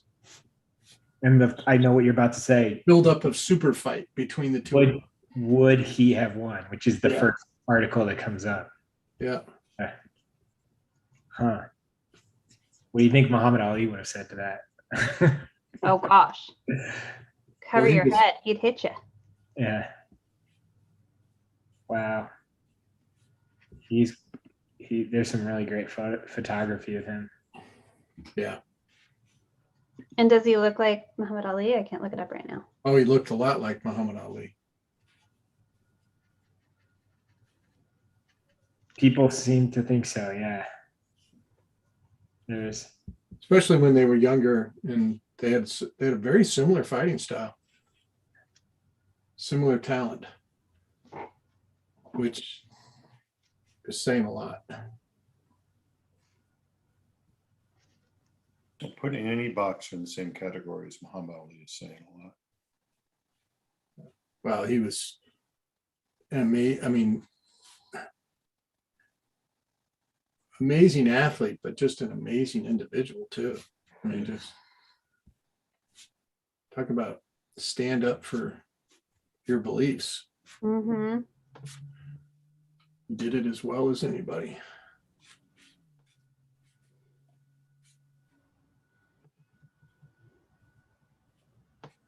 Wow. I'm going to read the full story. Sure. He actually turned down $2 million to fight Muhammad Ali. So I don't know why though. I'm assuming Fidel Castro wouldn't let it happen. that does not seem to be the news story. I'll share it. That might be I think we're gonna have to do a fact check on that because that does not seem to be the case. I thought there was an issue of him that they wouldn't let him do it. I don't have the time to fully research it and give a definitive answer, but there's a lot of quotes that he turned it down personally, but we'll see. We'll see. I'll do some. I'm curious to know because that's insane. I didn't know that there was that much money in fights at that time. Well, it would have been like a huge international fight. Yeah. Yeah. I just didn't know that. Yeah. That's crazy. Because Muhammad Ali's gold medal, he won as a light heavyweight, not as a heavyweight. And Stevenson's where he was a heavyweight. My old coworker, her son is boxing in the Tokyo Olympics. Wow. Yeah. What weight class? You know? I think he's lightweight, light or mid. Well, there's a lot of weight classes in Olympic fighting. Yeah, I have to look it up. I mean, I met him a couple times because it's, it's just her son. And when I was working with him, he was still just like this 15-year-old kid. And now he like wins everything. He's really good. His name's Troy. That's awesome.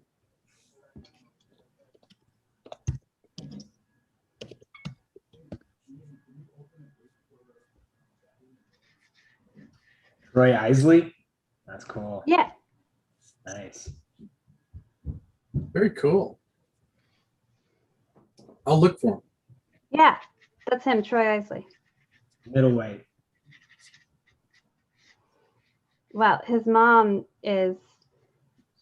she's tough as nails and nothing gets by her. And she's amazing. So he's there because he had awesome parents that just supported his dream. Cool. And he worked his butt off. He only has 2 professional fights, and now he's going to the Olympics. That's crazy. Yeah. That's amazing. He's out of Alexandria. Wow. That's so weird to hear somebody say that they've had 2 professional fights and then fighting in the Olympics. Because it used to be you couldn't fight in the Olympics if you had any professional fights. Yeah. Right. I did not know that.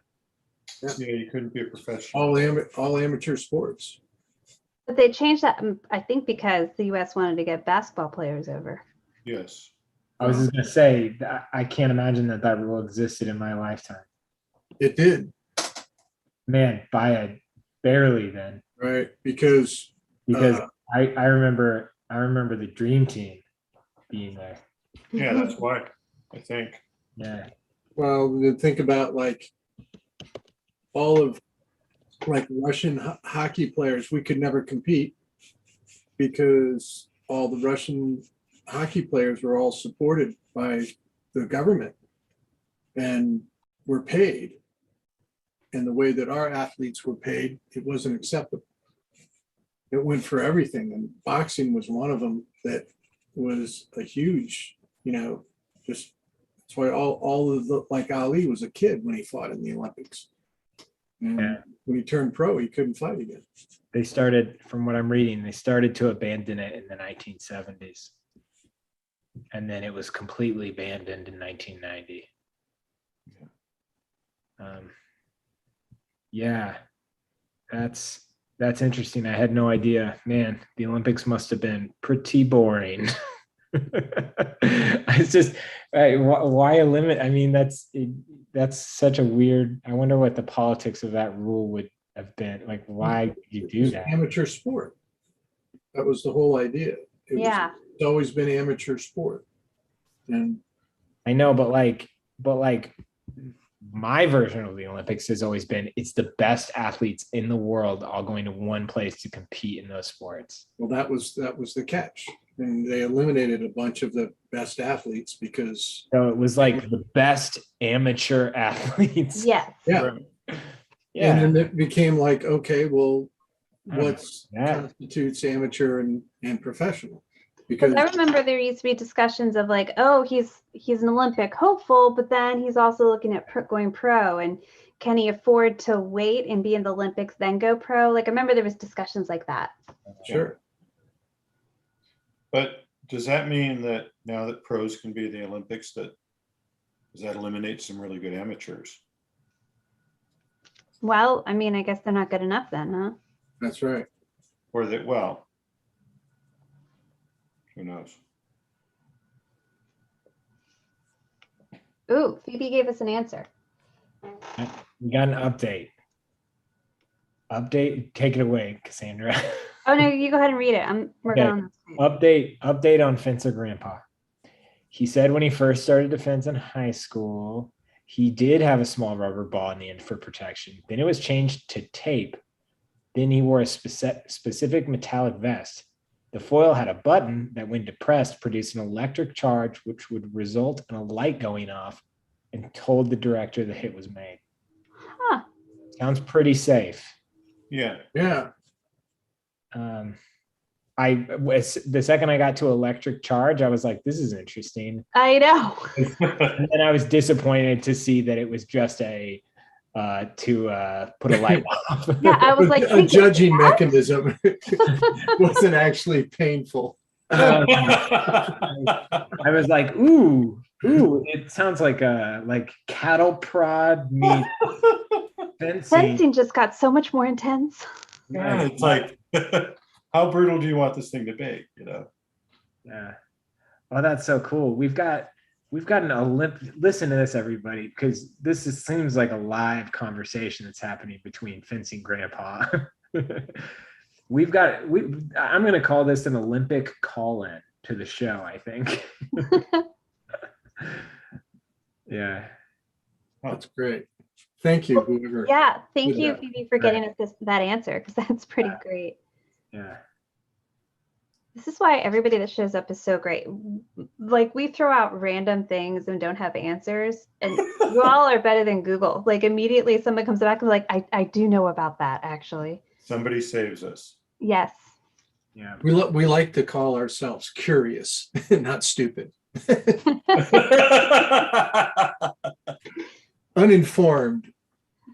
So Learning. I like to call myself learning. Continuous learners. So this is like continuing ed.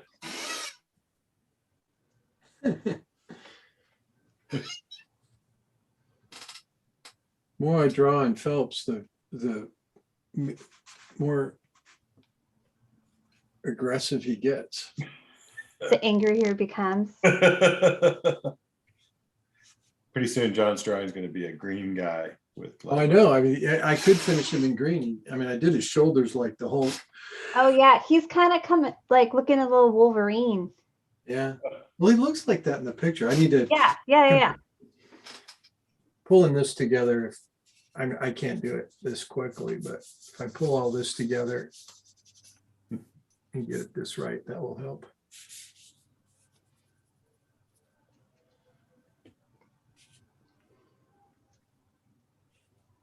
I got apologies from Gil and Don Kilpatrick and about not being able to make it tonight.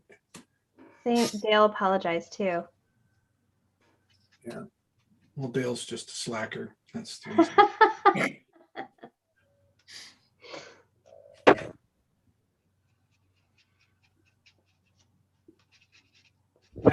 That's not true.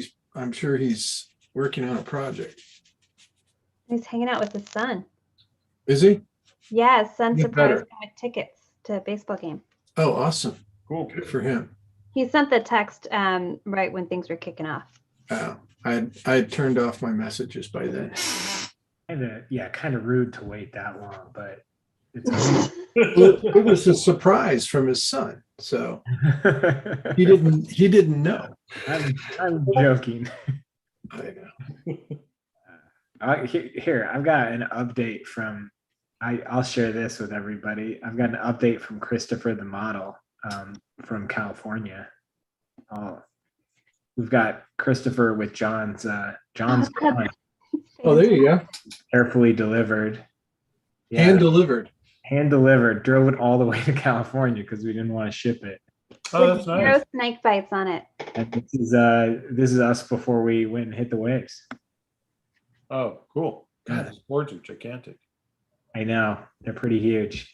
Do you ever see the pictures of the really, really old surfboards? Yeah, they look like they're 15 feet tall. Yeah. They look like boats. How much did they weigh? I don't know. That's what I always wondered, because it just looked so big. I actually did something really stupid while I was at this place.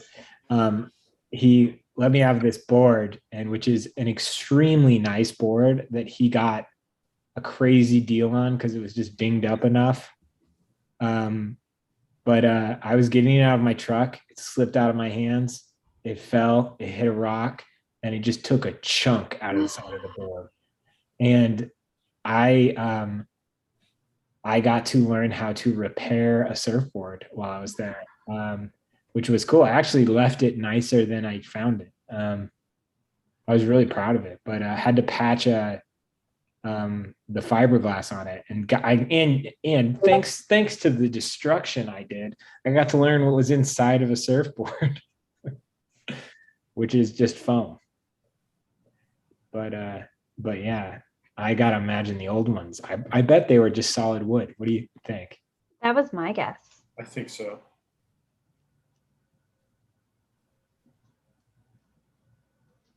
How did Christopher react to the ding in the surfboard? Oh, I mean, we're at like the Ram Dass Foundation's, headquarters. He's like, it's cool, man. Life is just one long wave. he was very relaxed, very understanding, Oh, good. and was kind of excited at the opportunity to learn how to fix the surfboard. So it was, of all of my friends, to break a very valuable thing they own, it was like, he's the best. But what's crazy is, so they have foam boards, which Dale was asking me about this. He was asking if I was going to learn on a foam board or on a more traditional board like the one Christopher has. I'm still learning. I don't really know a fiberglass board, I'm assuming. And what I did not realize is, and I learned on Christopher's board, is a foam board is like way safer, because when you slam your head into it, it's foam. It is not a very hard piece of, essentially it feels like a hard piece of wood. And I cannot imagine with those old boards how long they were and everything. Oh man, I bet you would just get, I think probably it's got to be one of the more dangerous parts of surfing is you just get knocked out by your own board. Yeah, like bloody noses. Yeah. A lot of bloody noses. Yeah.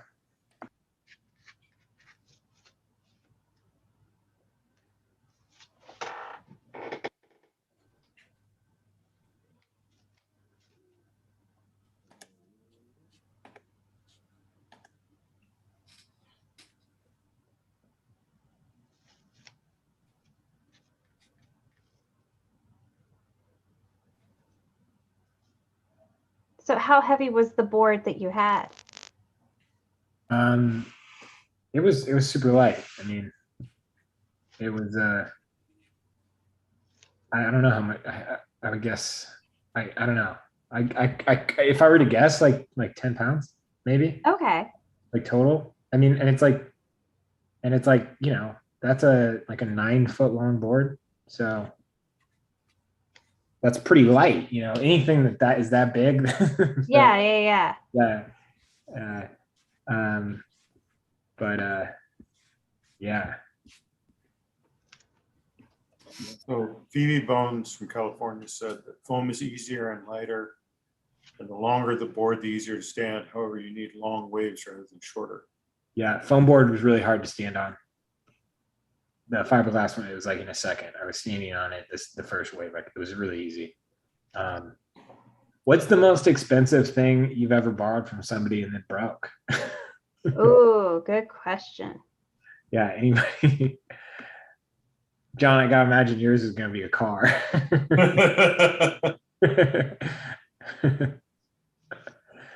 Yeah. That's good enough. Wow. Yeah.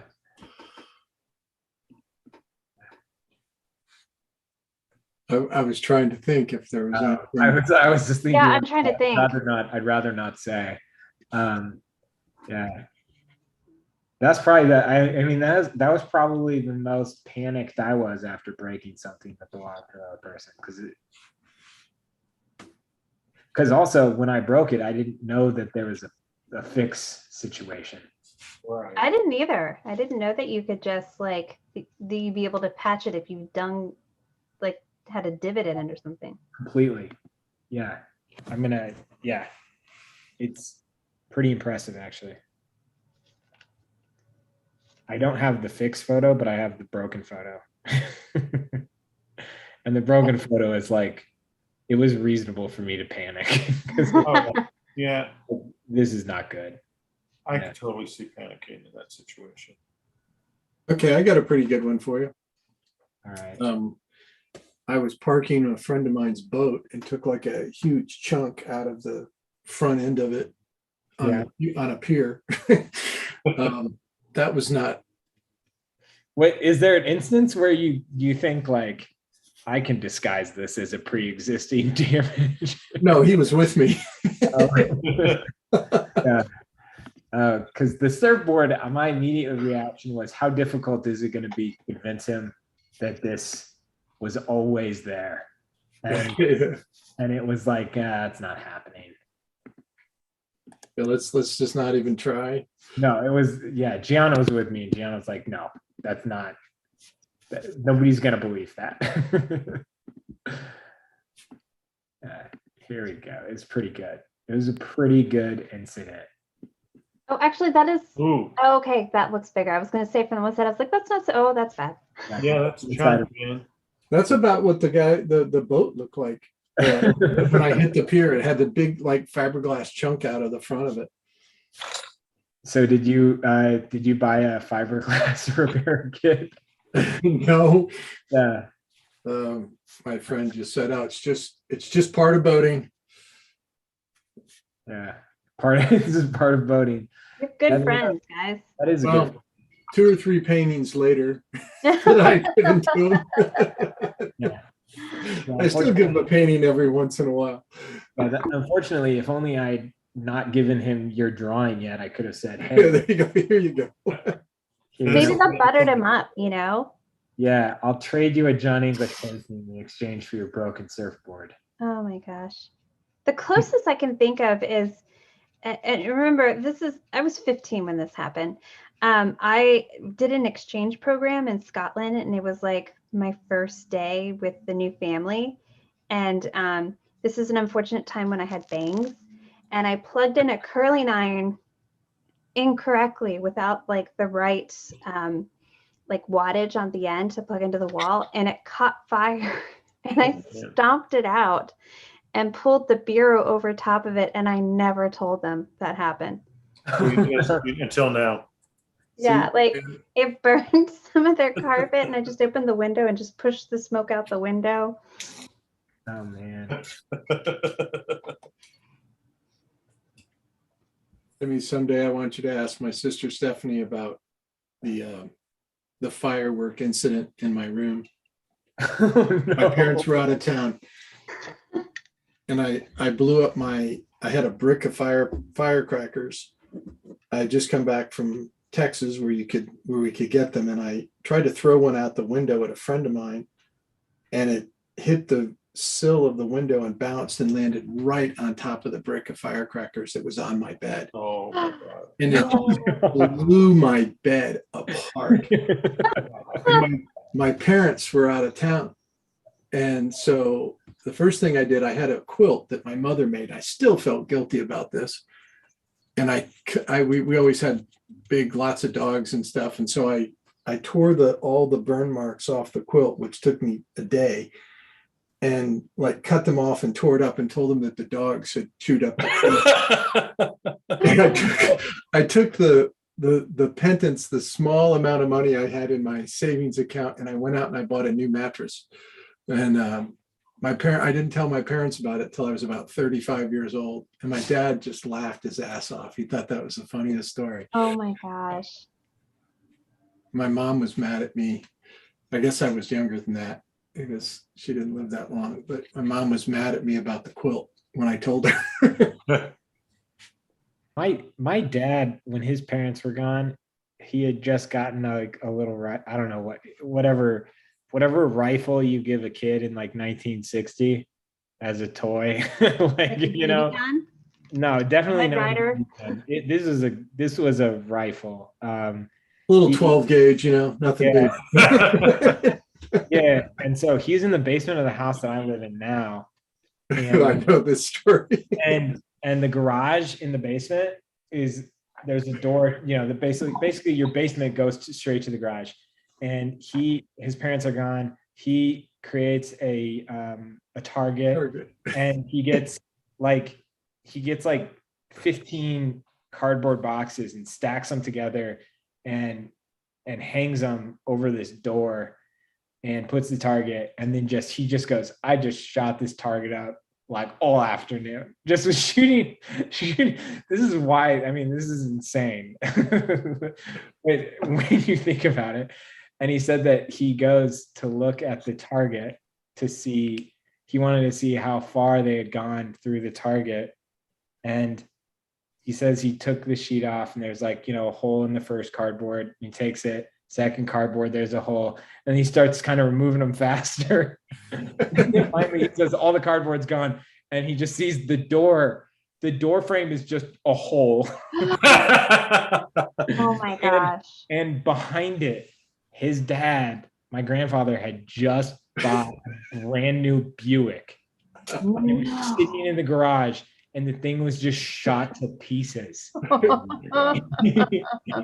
And we were always like, because I never met my grandpa, but we were always like, how did he handle that? Like, what happened? And my dad goes, honestly, I blocked it out. I have no idea what my punishment was. He goes, I just remember going to my bedroom and crying. He goes, my parents weren't even home. Your dad told me that story. It's really funny you tell me that story, because all the times I've been at that house, this is the first time that I put that story together with the How it happened. door to the garage. And it makes complete sense now. I mean, it doesn't make sense why someone would think it's okay to create like an at-home shooting range. Oh gosh. Well, it's the 1960s. Indoor shooting range. Yeah, an at-home indoor shooting range. Okay, so we need to post our drawings. We need to post them. Do it. Yeah, my dad has destroyed more cars than most people buy in a lifetime.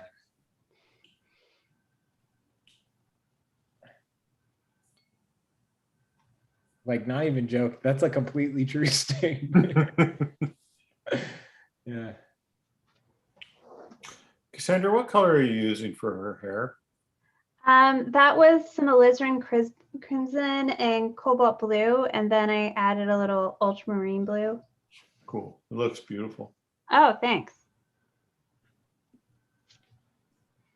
I feel like I'm playing catch up this whole episode.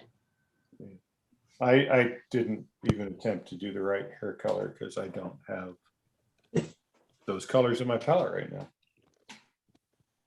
Oh, I still can't do it justice, but she has some cool colored hair. Yeah. it's funny, as beastly as I made him look, it looks just like him. Yeah. I think it does. Maybe it doesn't. I can see that. Yeah.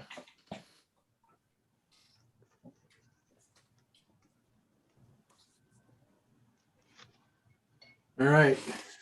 One more minute, and then we're going to start looking at these things.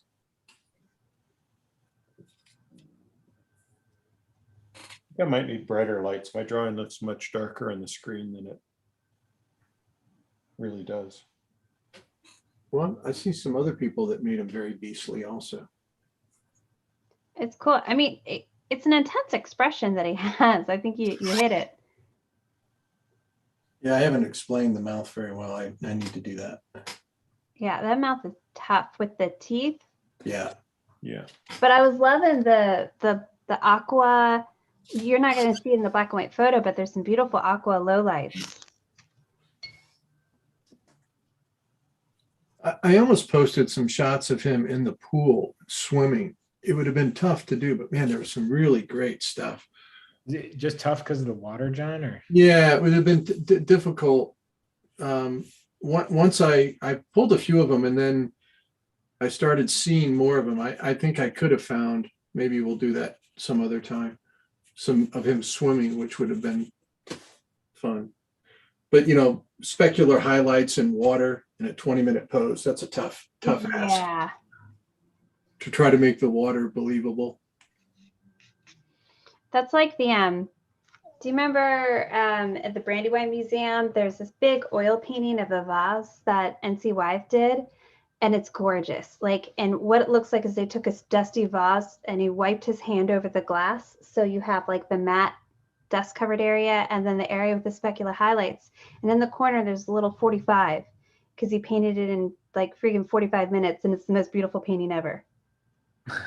Yeah, think about like all of the, I know the painting you're talking about. Think about the like Joaquin Sorolla's, you know, like bulls coming out of the ocean and I'm just like, how the hell did he do this? I mean, there was no photography at the time.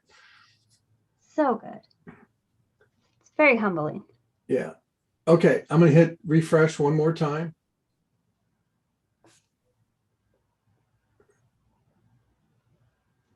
And here we go. I feel like you should be playing like the Olympic opening theme song. Yeah. Yeah, we didn't think about that. Our production team didn't catch on to that. Yeah, sorry, Cassandra. Yeah, I'm gonna turn off my. We, like the Olympic Committee, we plan these episodes out 10 years, 10 years in advance. Yeah. Well, COVID's thrown us off a year, so, and we've only been doing this a year, so we're like a year behind already. We're ready a year behind. Yeah. Yeah. Tough thing. This is I'll great. turn my camera back on. And here we go. Wow. Really nice. Oh, wow. Good man. Great. Very cool. Look at that. Wow, beautiful. I know who that is. Nice. Nice, Randy. Oh, there's tons of good ones. Very fun. Look at that. That's a great one, that bolt. That's awesome. Yeah. Yeah, you really got the gesture down so well. Isn't that called dapping? That That's exactly. I was wondering if that was. He looked like he was dapping. No, that's not what he's doing though. It looks very, it's very similar, but Nice, Marcy. I like that. Yeah. that's a nice one. Drawing. Mhm. He's pretty beastly looking. wow. Yeah.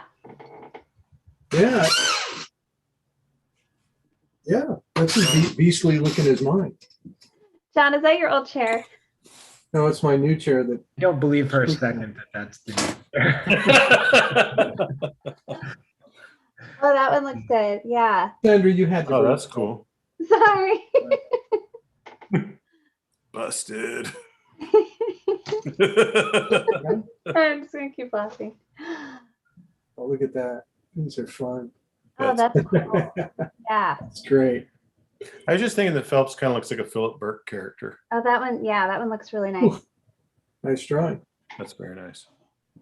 E-Man got like 3 spotlights tonight. Yeah. Great. Oh, that's really nice. Wow. Oh, that's great. Yeah. I see Devin. Yeah, Devin's looks really good too. Yeah, we know. Yeah, we knew who Devin was. Good Very job. Good job. Nice. Nice. This is fun too. Mm-hmm. Oh, that's cool. Cool. I like Hey, it's again. There's a he's hit the Quinn. that's a turkey. In Yeah, yeah, 4 out of 4. or quad, I should say, not Quinn. Quad. Yeah. That's fun. Oh, that's really good. Tons of good ones. I got to look at that. Ah, that's great. That's Nice. Oh. Oh, there's a beastly one. Yes. Yeah, I love that one. Good Okay, that wins. out there. I am Spartacus. Wow, beastly. I like the water too. He's Yeah, just I like how he's done with the color on that. Oh, that's really fun too. Yeah, Job. Nice. wow. Nice line work there.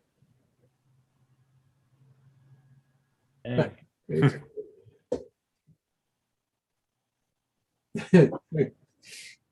Fun.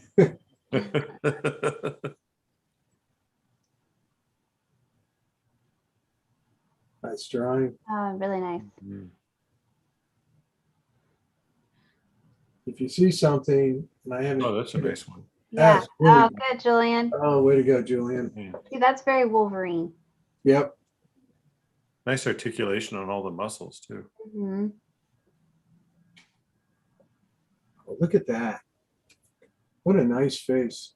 Yeah. Who does that remind you of?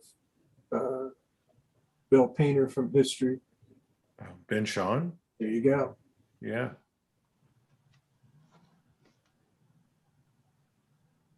There's a lot of good ones in that, right? Nice, Joe.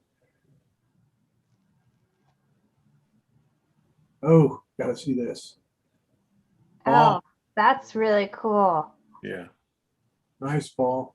I really like how you handled that. I do too. I like how he went to line, lost edges. Yeah. That's lovely too. Yeah, nice, What a Julian. good one, Julian. That's fun. Julian's gonna get fooled around here and get Oh banned. boy. Banned, Julian. Look at that. That's nice. Hmm.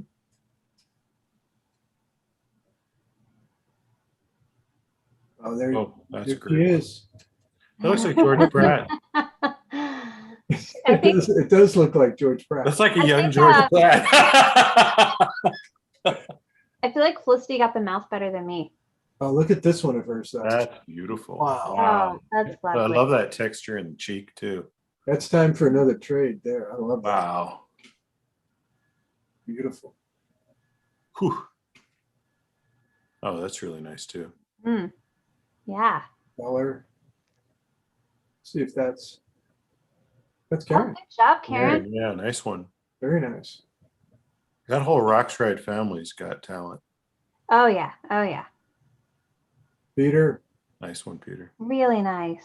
I like how you handled the background too. It's cool. I like that cool temperature. I was working in black and white, but I remember seeing it. I like that little touch of blue by the eye there. Check this out. Yeah. That's fun, Randy. That's cool, Randy. It's very sculptural. Very nice. Hmm. Oh, that's good. Nice one, Thanks, Peter. Peter. There's a few people that need to be banned now, I think. Hi, Sienna. Very Oh, nice. yeah.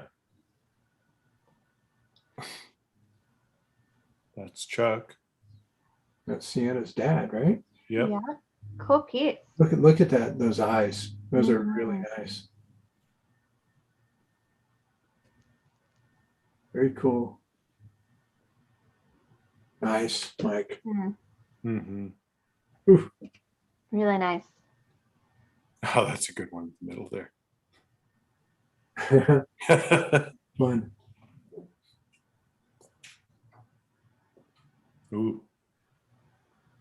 Very good.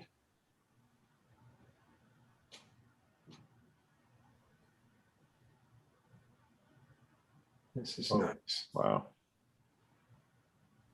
Taryn, very well done. Yeah, really nice. Yeah. Beautiful.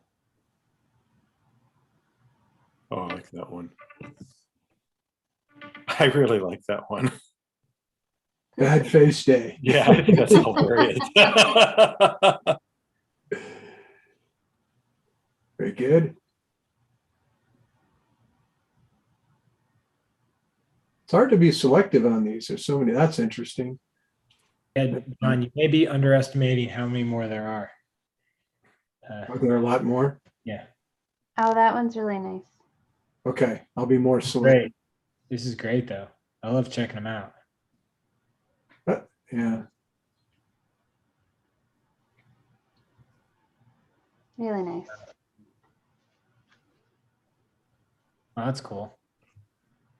Lots of cool ones. Look at this. Hmm. Oh, beautiful. You there? Let's see them. Heather, man, that A is little fantastic. arrow. Yeah, let's see all three. Close up. Oh, Oh, very nice right beginning. there. too. Yeah. Can you go backwards? I love that. That's great. Beautiful. It's a nice one too. Nice. Hmm. Pretty immediate. Mhm. Well done, though.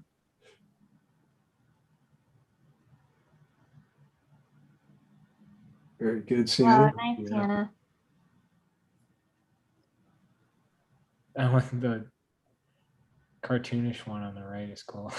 Oh, that's great. Yeah. Nice.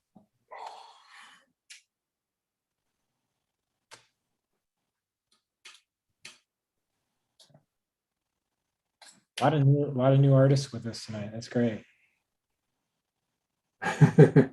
These are great. Oh, I love do the middle one. I'm gonna Oh, do that's all really this. nice, Is Marcy. nice, Marcy. I'm gonna go through this whole row. Yeah, Nice, Randy. that's cool. Very That's cool. a really fun roll. These are fun up above too. Yeah. That's awesome. Had a crumb quality to it. Yeah. That's nice. Oh man, so many great ones. Hmm. Okay, Awesome. I think we've reached the end of the internet. At least the post for tonight. Hey everybody, this was great. Enjoyed it. I hope you all had fun, and we'll hope to see you next week. Cassandra, Bill, Timmy, thank you for being here. And Thanks, everybody. Thank you, guys. it was an awesome, everybody that came in tonight, thanks so much for being here. It's a lot of fun. We'll see you all next week on See that ya. for episode 67, right, Cassandra? Yeah.